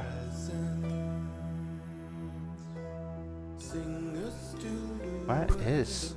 Right, stored that.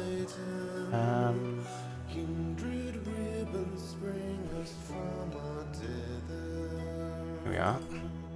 Ship exterior. So I end up going to the point where I tried to get this to fit in, but what I'll probably do is make this a bit wider and then make these stick out a bit more. I mean, it could just survive like this. It is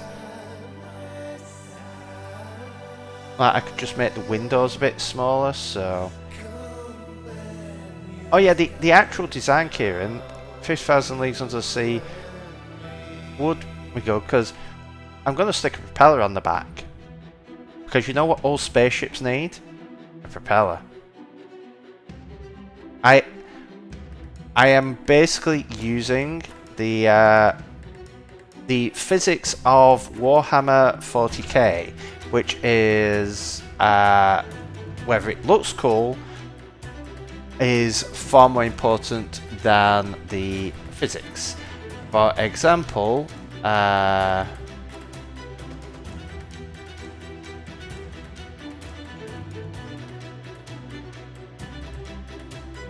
you have the Storm Talon, otherwise known as the Flying Potato. Why? Because it is basically the shape of a potato. It is not meant to... this is meant to fly through the air with these tiny little stubby wings and this big body here. Because who cares about physics? Just make it look cool.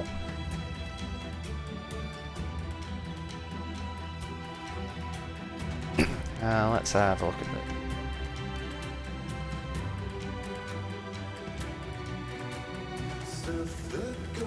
Yeah, it looks kind of like, yeah. So the that's the Gungan ship, isn't it?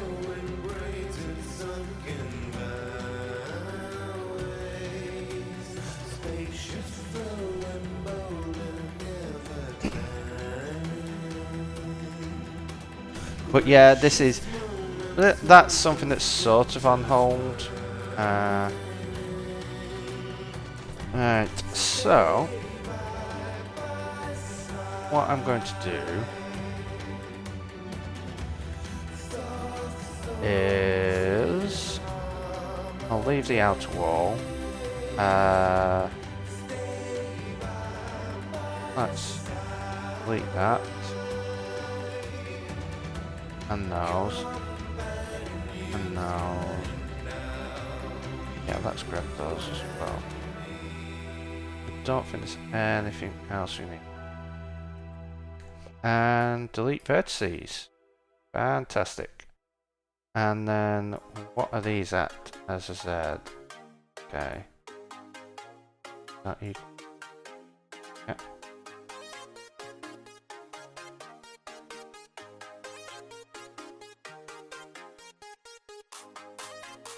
Shift that down.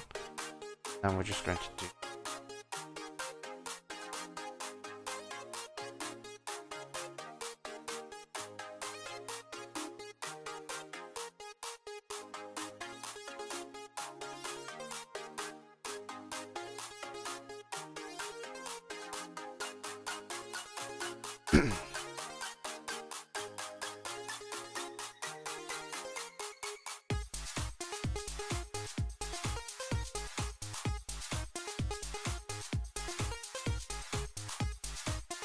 I could probably have just selected the things and just done straight, just done that, and it would have filled it all in. Oh well.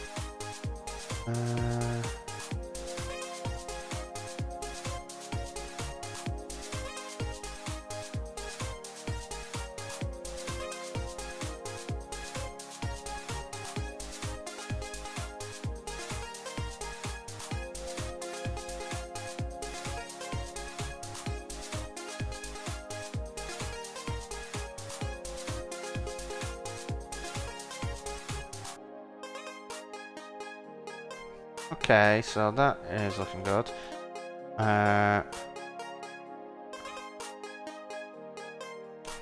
So what we want to do is select that, and we're just going to delete. Even though these faces will be hidden, we'll just delete them anyway, as we don't need them.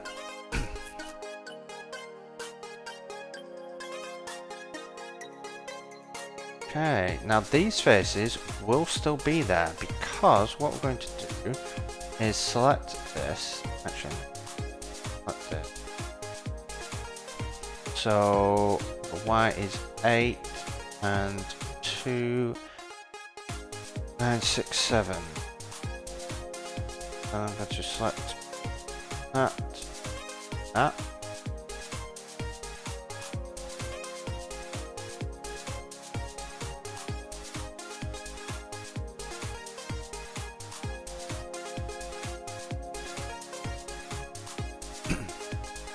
They want to be 8. And what that allows us to do is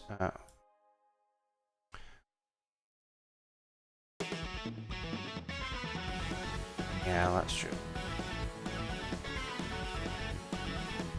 like that, fill, and then we'll separate.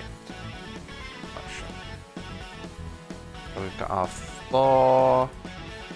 Then we want to select these and join.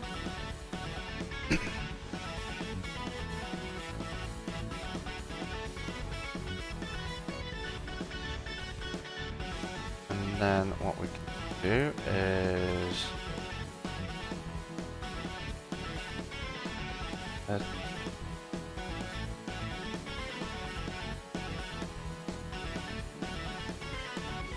let's see. Goes to there. Let's. They want to connect. Are already connected. They want to connect.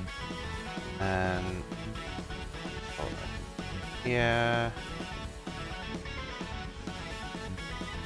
That's in. Now, what I might do.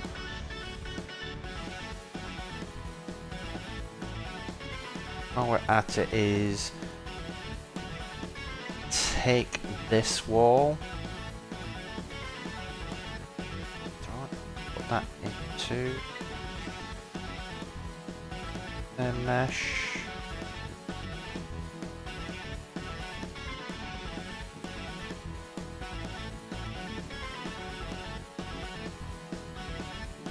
let's leave it. Right, got the floor.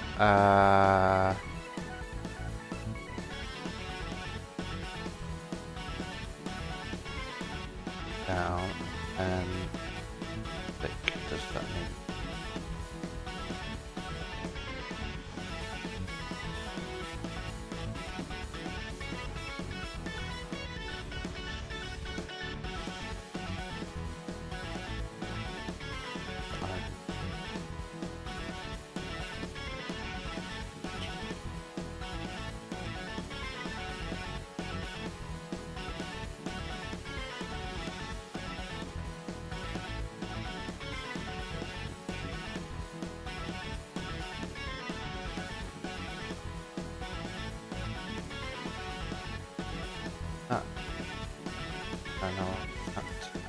That align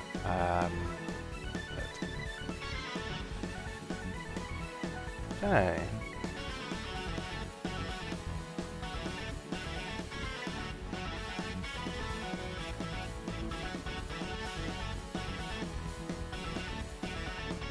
So that is looking fairly good. So Captain puts a wall. Oh.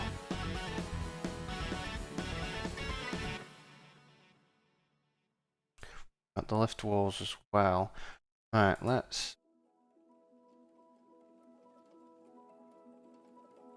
add a bunch. Right. I think it's at this point that I want to start extracting stuff out in separate Blender files. Because what I want is this engineering stuff to be a Blender file, conference Blender file, bridge Blender file, and this stuff a Blender file. So this is part of the reason I've done all this, because these will all be Blender files, and then I will have the doors be a separate Blender file, which the actual doors themselves are. But I want to add this in as well as part of that Blender file, and then what I can do in Unity is have object, object, object, object, and then all the doors are objects as well. And then if I want to do something on the bridge, I just open the bridge file and I can have as much stuff in there as I want. Like very detailed things like the control panel, I've taken out anyway. I mean, I could bring that back in when I split it up, but it will allow me to have a bit more flexibility having these as separate Blender files, because then I can focus on a room at a time. So we'll save that, and I'm going to commit changes.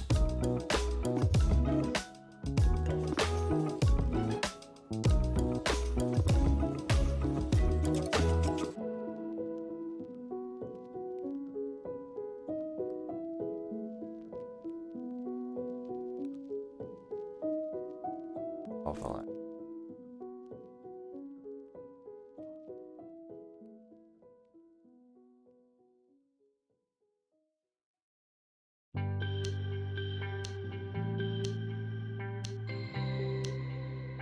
Model.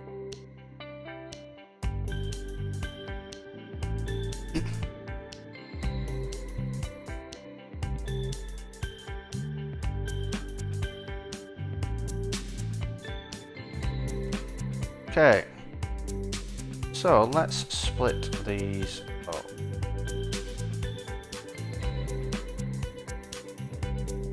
So, hide that, because this actual ship interior is going to become the bridge.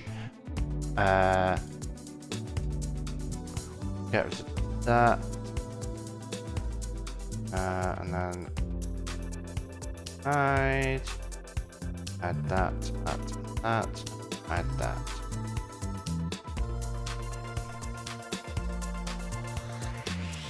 Okay, that is all we... What on earth?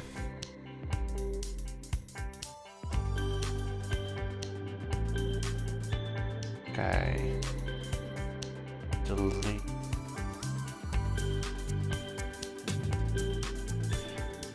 So, for this, how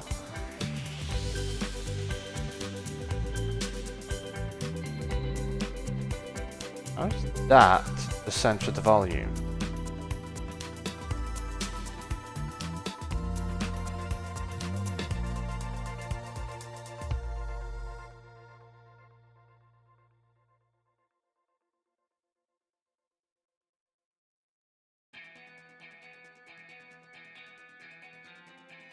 Like,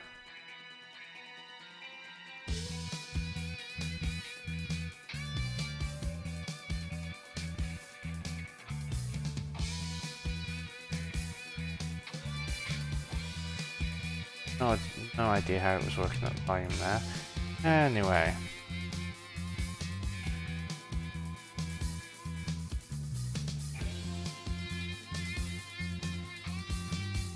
So.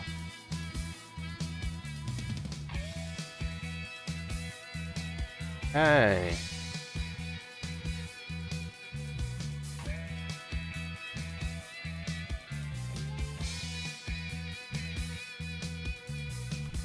So let's copy that. File. New. No.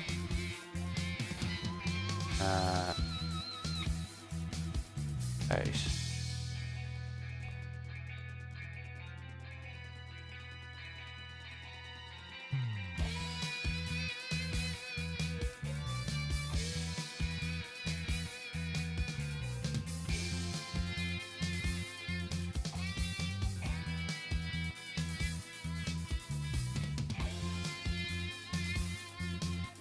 For center origin. So. Fantastic. So we're going to save this. I have a ship interior. This is going to be conference.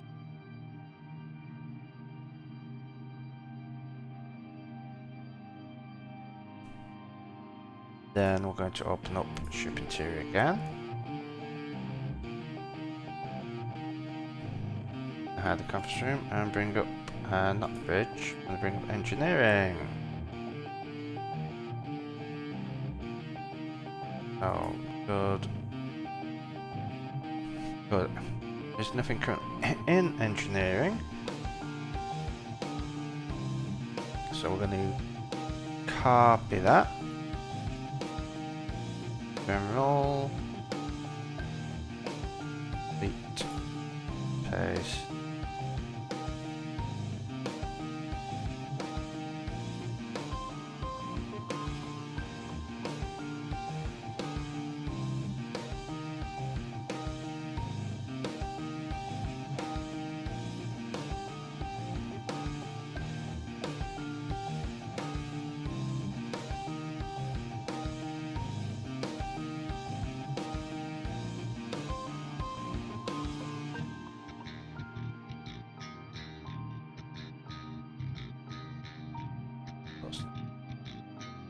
Okay. Save as engineering.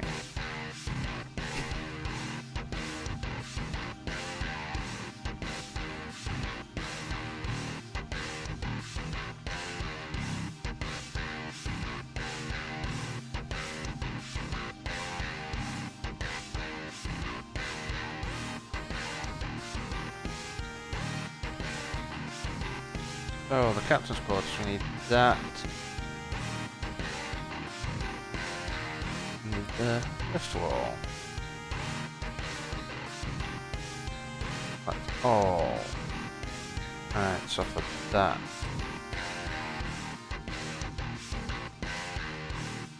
Oh, that is okay, and that is okay.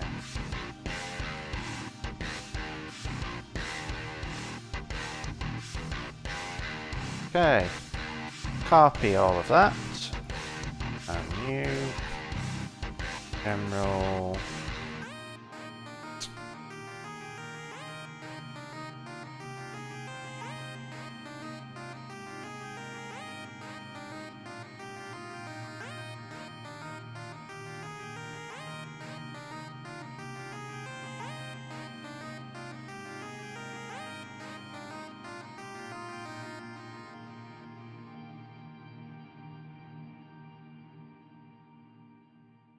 Hey.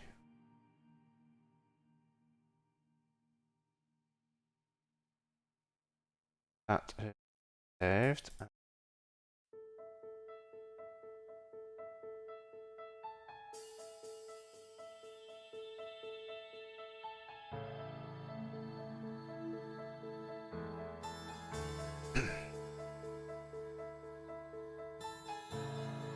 Right.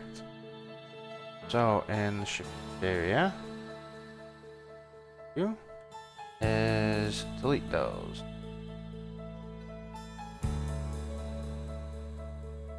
Oh, I forgot to take the ceilings across. I'm gonna redo all the ceiling.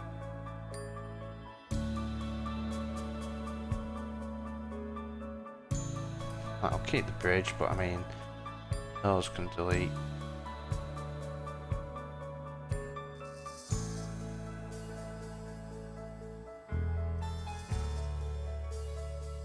Okay. Engineering. Delete. Delete. Conference room. Delete. Delete. Alright.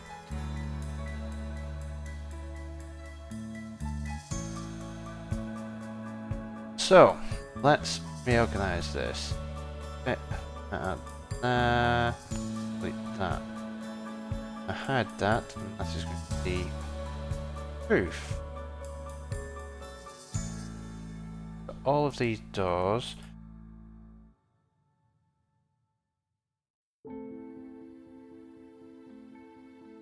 Add. And oh, sorry, I'm going to leave that in for now.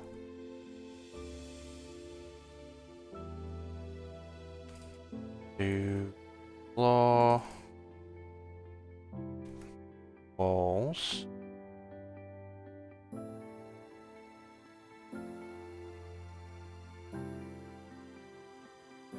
With the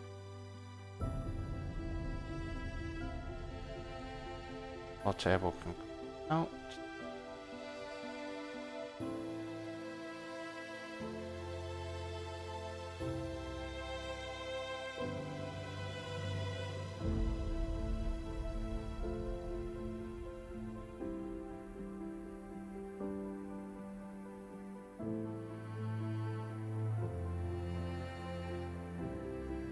Okay, so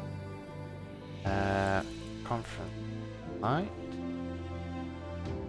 and this is going to be the lift.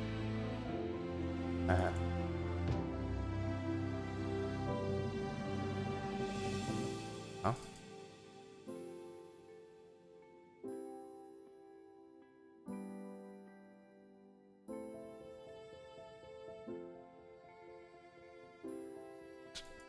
Complete. Right. So we're going to save this. I'm going to copy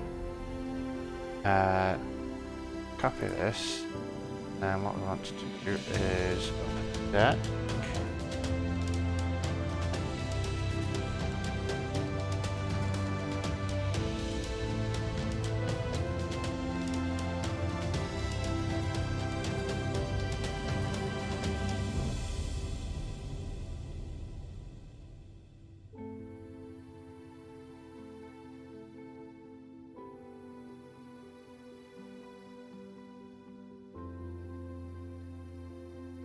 Okay, so we have the doors. I'm going to bring.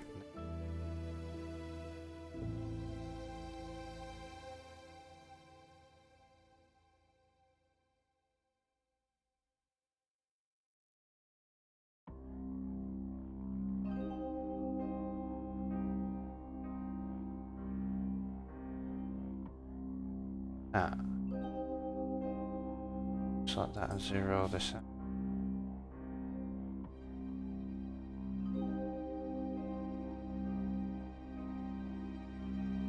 Okay. Doors are good. So, at this point we should, hopefully, be able to go into Unity.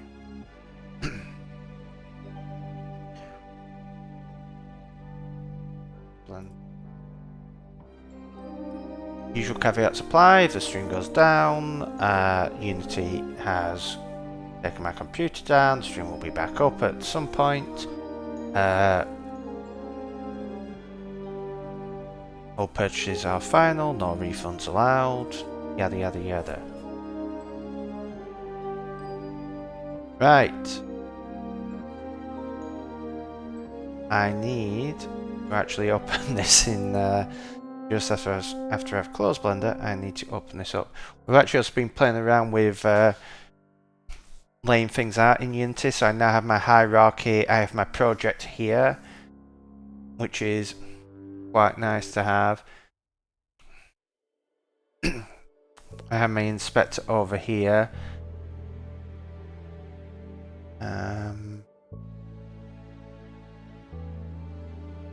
I could make this very like Xcode. By having the project all the way down, all this stuff will be at the bottom here. The inspector will go all the way at the top, and the game, the scene could be either side by side. I think it's okay now. Right. So.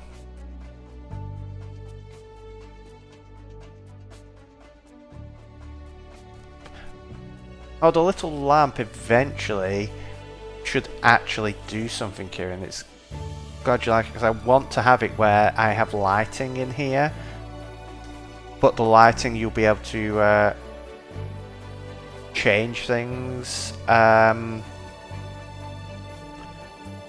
So you'll be able to change, like you as people watching the stream will be able to redeem points to change the colour of all the lighting in the ship.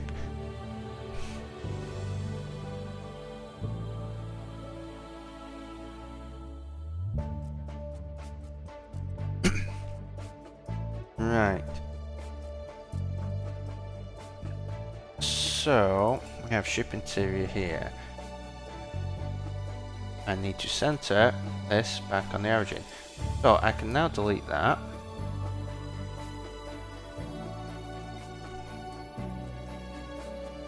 All of this. That. Let's origin. Volume. Volume. Okay. We'll select everything. And we want to shift center.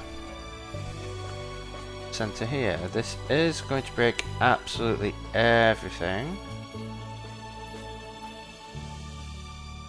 But it just requires us repositioning some stuff in Unity. But it is going to be better long term. I'll just quickly reposition that, bring this in.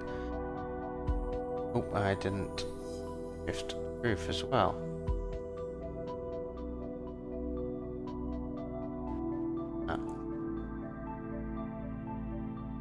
And like that, and then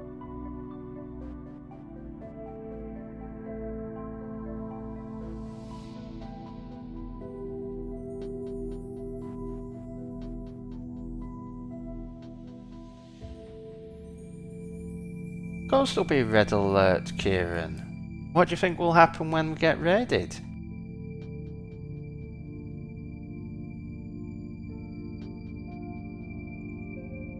There'll be a red alert. Come in. Holotable will show raid, and then I'll be able to go up to the console, to the communication thing, look in, the camera will zoom in, and it will actually show the person in chat, the person who raided, show their avatar, and then potentially, while it is up and they've raided, if they say something, it would be cool to do like a text to speech coming through of what they've typed. So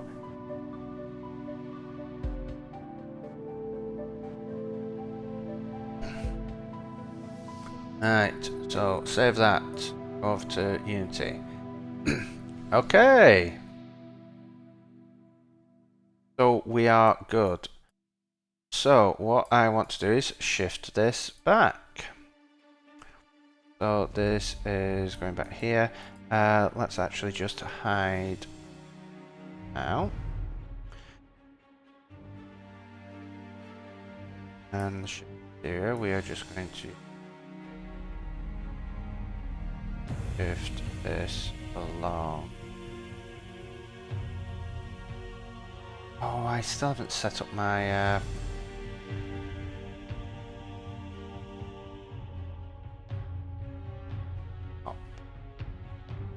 right, I also need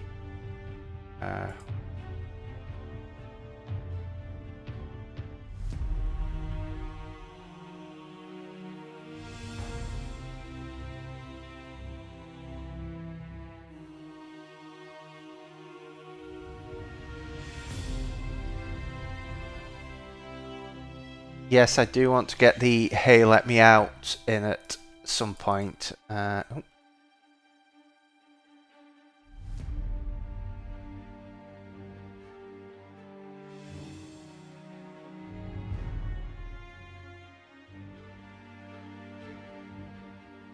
Hey. Good.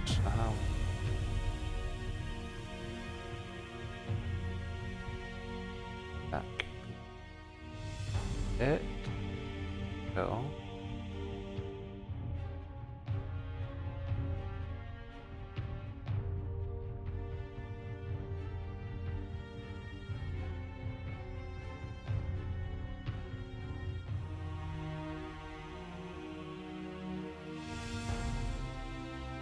Okay.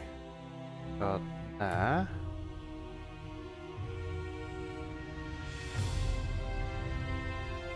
Actually, probably need to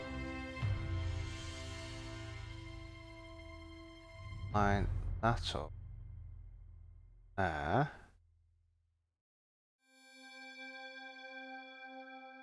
Because colliders. That is.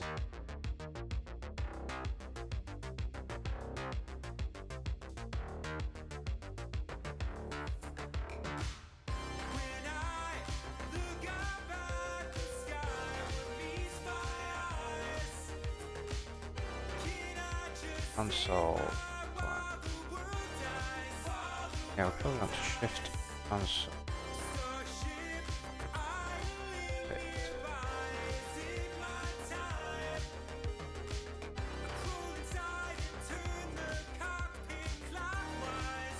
Okay, that looks good. So,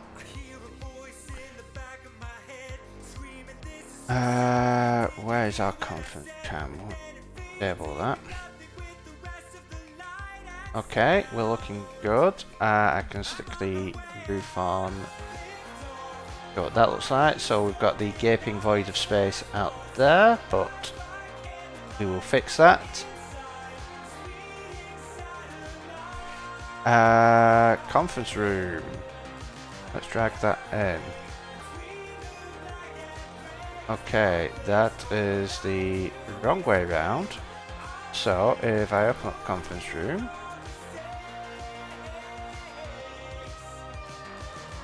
actually,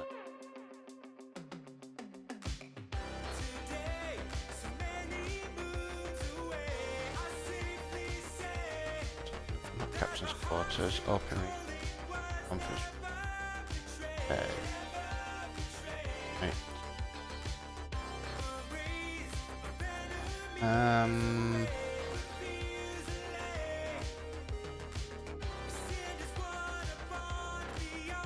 So if we have our conference room and we're going to rotate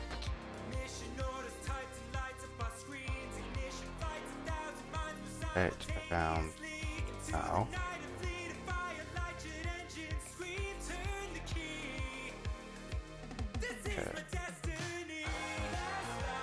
Okay. And then what we want to do is and so all of those, Control A, rotation and scale. So if we save, go here, and then we'll bring the conference room in. Right, that is in the correct place. So then we want to hide the long.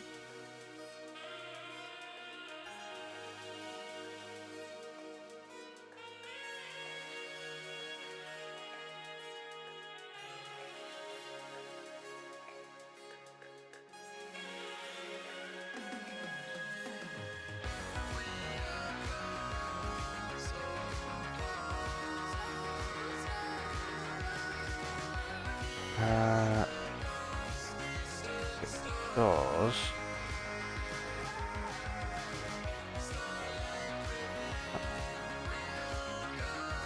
And we want conference. That.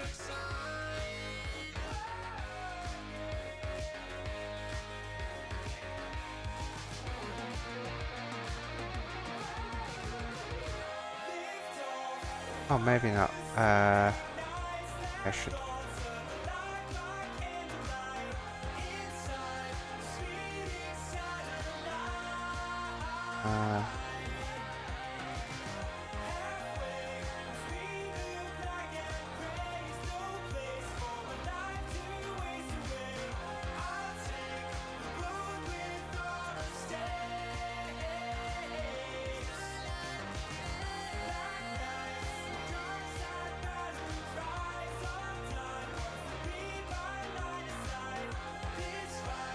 Okay.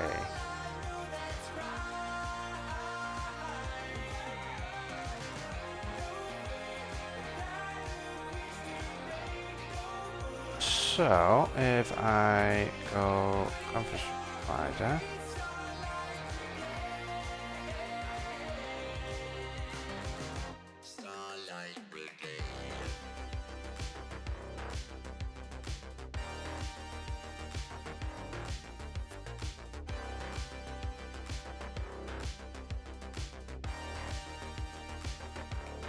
Ah.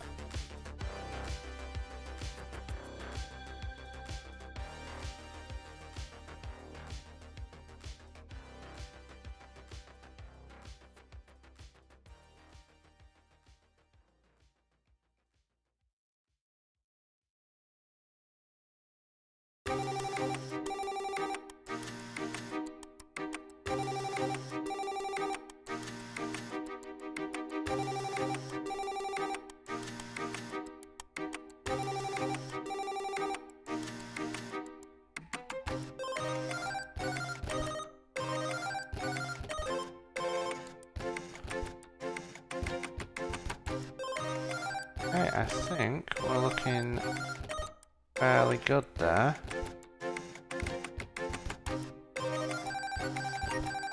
What we do need to do is bring, where is our material? Materials. There. Okay. Let's try running this. Controls. Back here. So we can move around okay.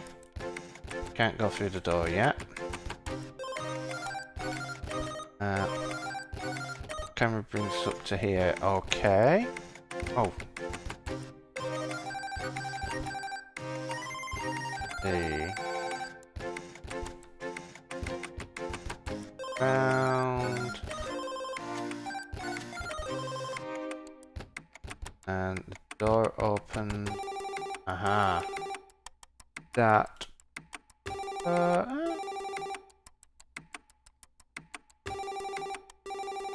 May need. Yeah, this needs to shift down a bit. So let's see how far. Want is the top of this to be at 0. So we will do this in Blender. IBM Hitman, yes, this is. Oh, it's. This is my stream overlay. You can see it is still work in progress. As evidenced by the lack of textures and the gaping void of space. But yeah, this is my stream, so welcome. We do Mac and well, we do Mac development usually, but also building the streams. Like towards the end of every stream, we generally do a little bit of work on this overlay. Oop. Helps if I find where I'm going. No, so this isn't VR. This is all... Basically, as you say, it looks like a game. And it's just a game in Unity. It is hooked up so that... I mean, you can see my mouth opening and closing. That is just hooked up to the Mac volume. And it is all controlled by my PlayStation controller plugged into my computer. So I can move around with the left joystick, I can move my head around with the right joystick and really spin around. I can control the camera, so this is just, as you can see sort of up there in Unity, this is just a magenta screen that I then basically chroma key out in OBS, so that allows me to share my screen. And it's more than just this. We have a full spaceship. If I go over here, this is something that we just finished building. Let's just hide the sidebar set. Something that I just finished building, so I've got like a control panel that I've built. None of it's functional, but some bits will be eventually. We've got a communications panel that I was just discussing. When someone raids, the ship will be able to go to like red alert, and we'll be able to have a raid hologram appear. I'll show you the holograms in a second. And I'll be able to come over here and communicate with them. One idea I've had is to have this defense thing over here that conveniently has a joystick and some buttons looking just like an arcade machine. The idea with that is that I'd like to make that into like a mini game built in, and ideally a mini game that people in chat will be able to actually hook into. But what else do we have? Oh yes, the holo table. This is fun. At the moment it only has 3 functions. I can say starting soon, be right back, or thanks for watching. But if I can also zoom in on it, and you can see I've got a nice glitch effect on it, which I'm really proud of this. This is my first real attempt at using Unity shader graph. So this is just built with shader graph and a bunch of textures. Basically me piecing together a few tutorials for different bits and pieces and then throwing my own stuff in. But yeah, this is all pretty fantastic. I'm pretty happy with it, and as I say, I'm still building it. I mean, there's these doors here that they don't go anywhere yet, and there isn't much interactivity. Like, I want to have channel point redeems so that you'll be able to throw stuff at me, or even change my the desktop picture on my screen so that you can give me different themes on my face. So yeah, this is all very good. Now I can't take credit for all of this, like the idea and how it's actually built.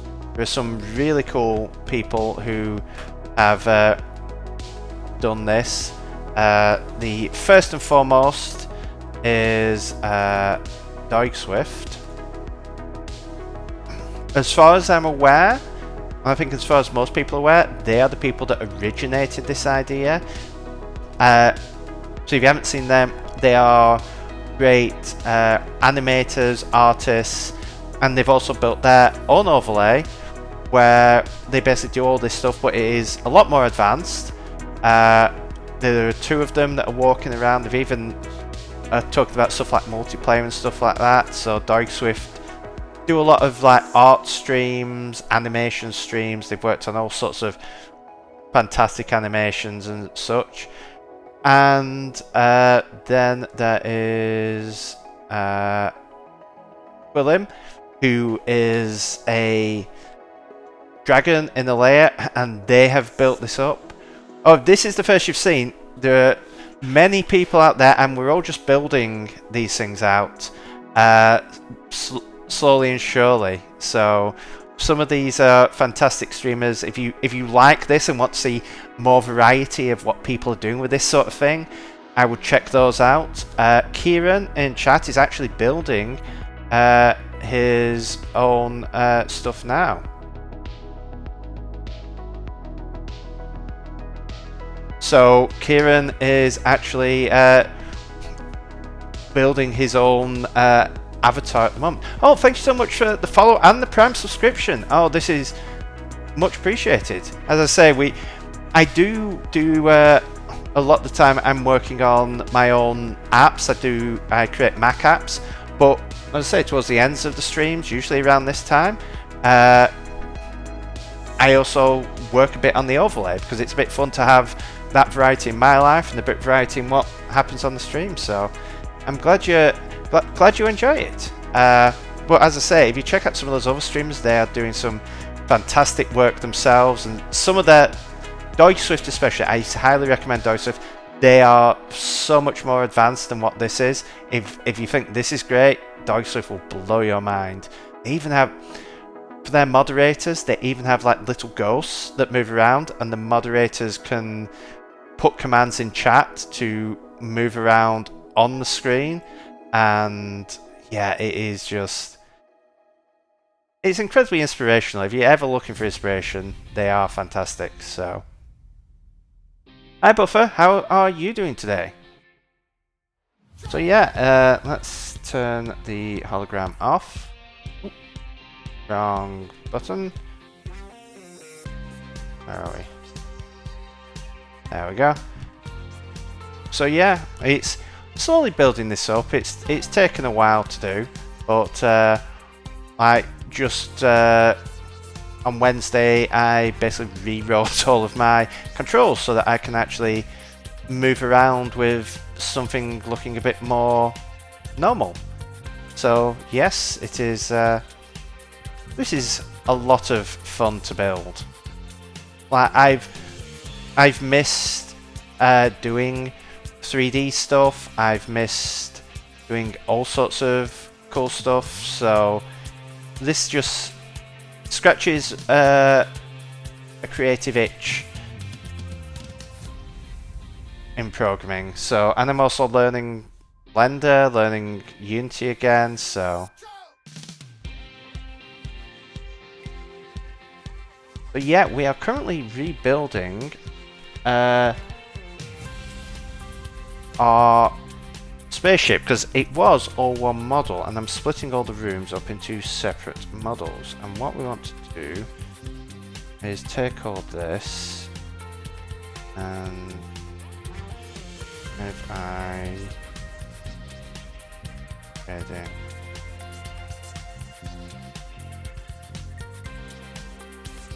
Let's bring this down. So BM Hitman, how did you find stream? Were you just looking around the software and development section on Twitch?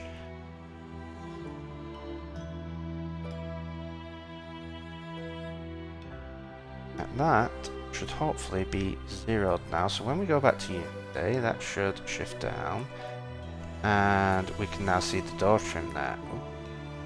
2. Then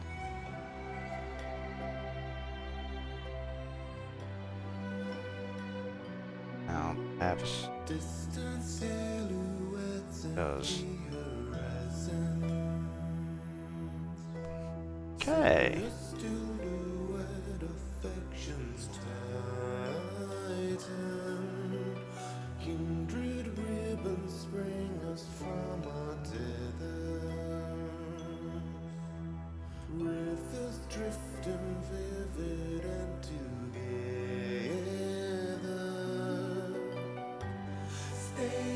Well, that's good.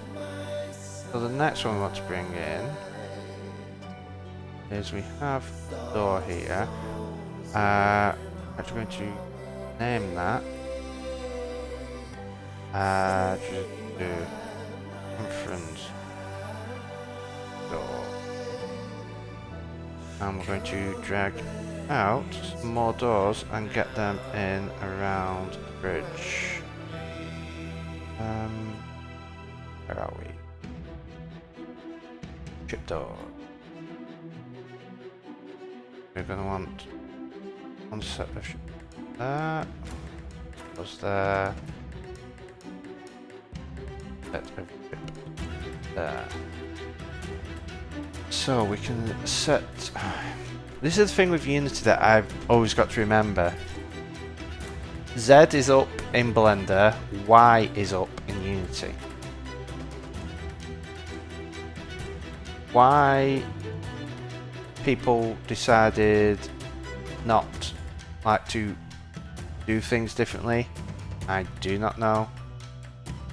But alright, so we want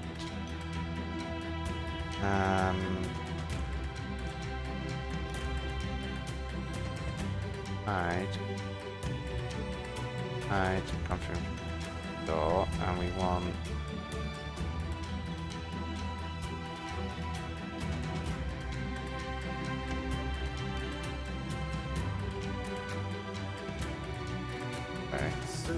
look from the left, and then probably want wireframe.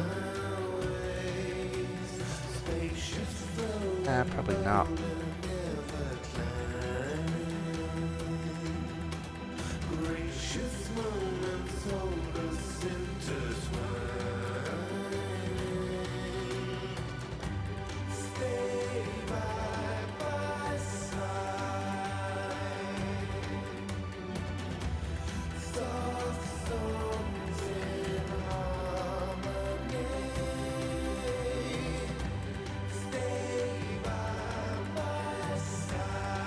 Okay.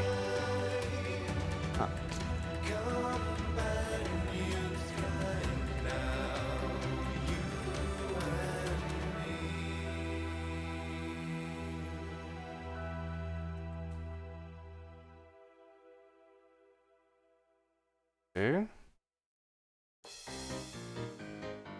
Just so.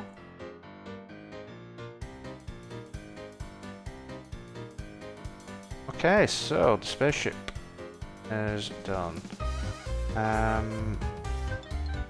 This we want to rotate 90 degrees. Just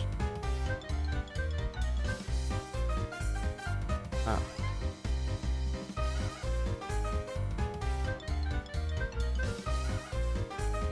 Okay. And then we can bring conference room door back.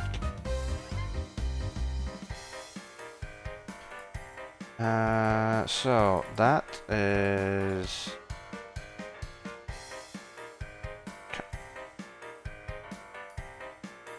quarters. Every time I type quarters, I miss the R off. It was quarters. Door. Then we have lift door.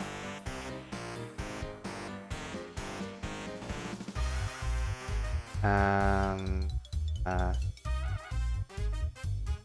door.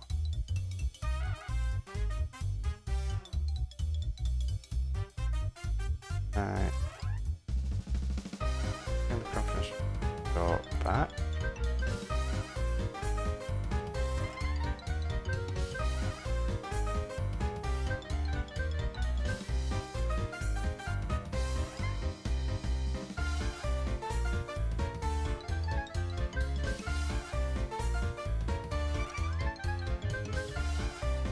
Conference that back.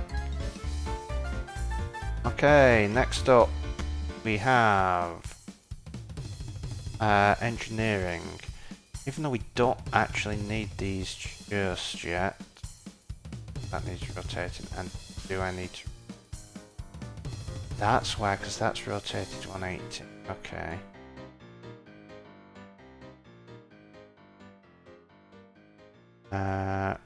Right. Let's open up engineering.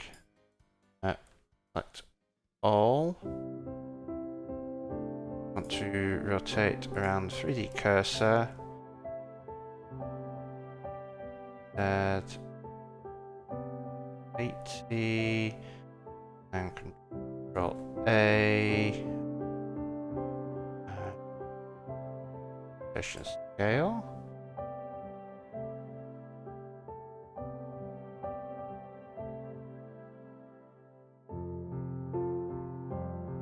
Zero.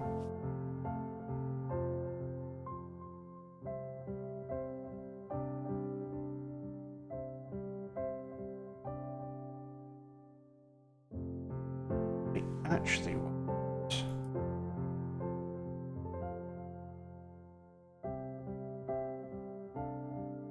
off that be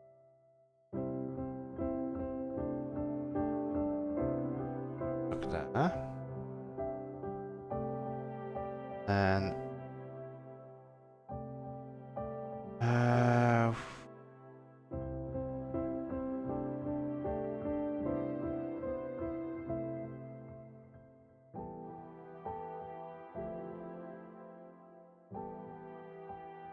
it should be, if that is 0.1, probably minus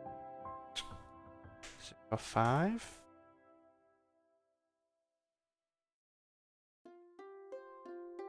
And that man.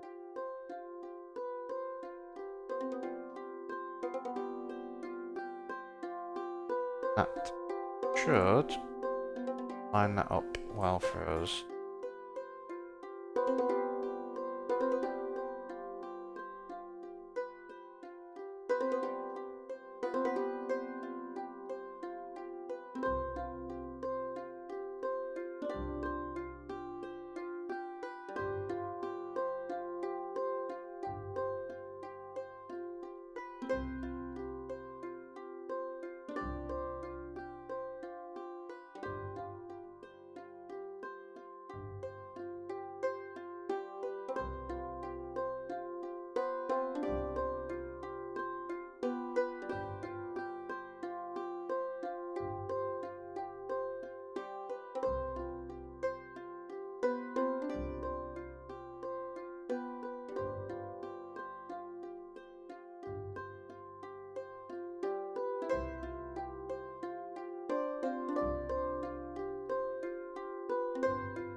what I want.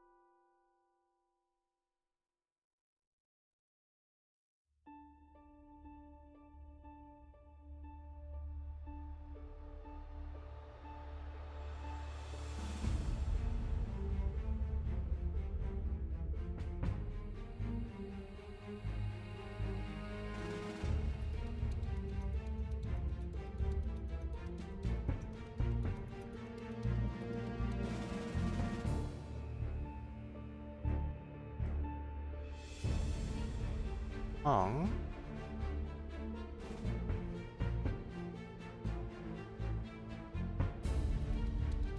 Oh.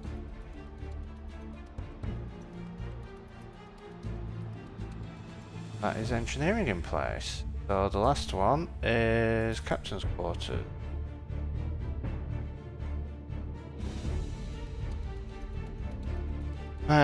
We want to do the same thing again. Around the 3D cursor, we want to... Oh, that axis.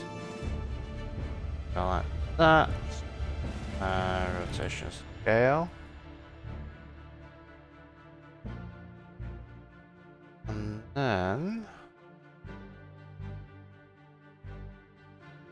out.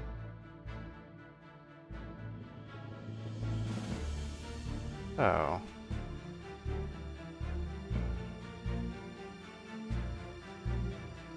Save that. Yeah. And... out.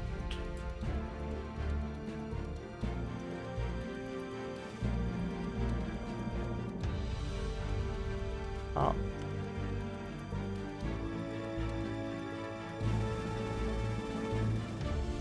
That. Y to be the same. Up.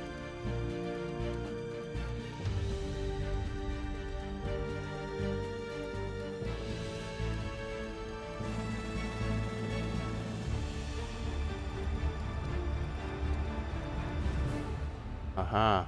I have some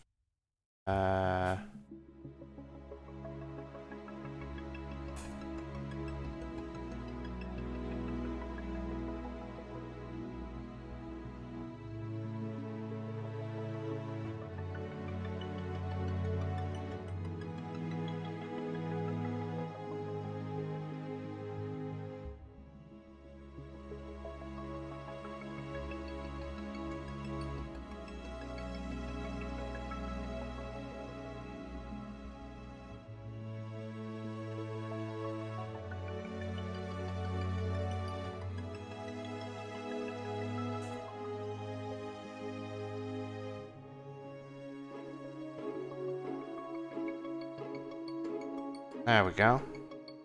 That was almost correctly. Okay, so this just won't shift. So.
Okay. And just right.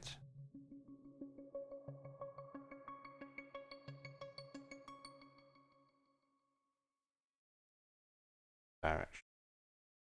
Okay. So that is all there. So it won't make much of a difference. But you can actually see the doors in up here now. But they're all separate things, which means that I can texture them all separately. I can build stuff in them separately. They're all nice, neat, separate Blender files. So, I think what we're going to do, because I need to go grab some food and relax for a bit and then prepare to run a D&D game tonight, I am going to, I think, call the stream there. So, let's have a quick look, see if anyone is streaming. Ah, someone is streaming.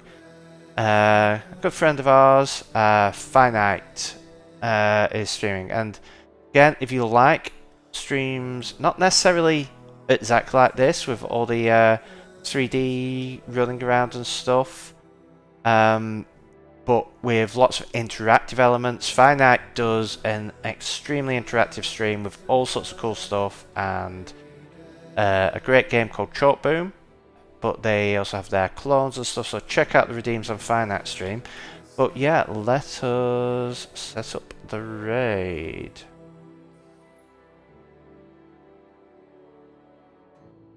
And ever and on we go. Never to let Okay, so let's go and see what Finite is up to. This has been a pretty fun stream. As I say, I'm probably not going to stream tomorrow and Monday, simply because of the temperature. It is now nearly 23 degrees in my office. I tried closing the windows as a test, and it heats up too much. So probably no stream, but maybe Tuesday. Well, not Tuesday, maybe Wednesday. We will stream. So yes, tomorrow, Monday, Tuesday are going to be quite hot, so no streams, but we'll pick up Wednesday and maybe Thursday I will do a stream. But until then, I hope you all have a wonderful rest of your weekend. I hope you stay cool all this weekend if you're in the UK or Europe, and as always, happy coding.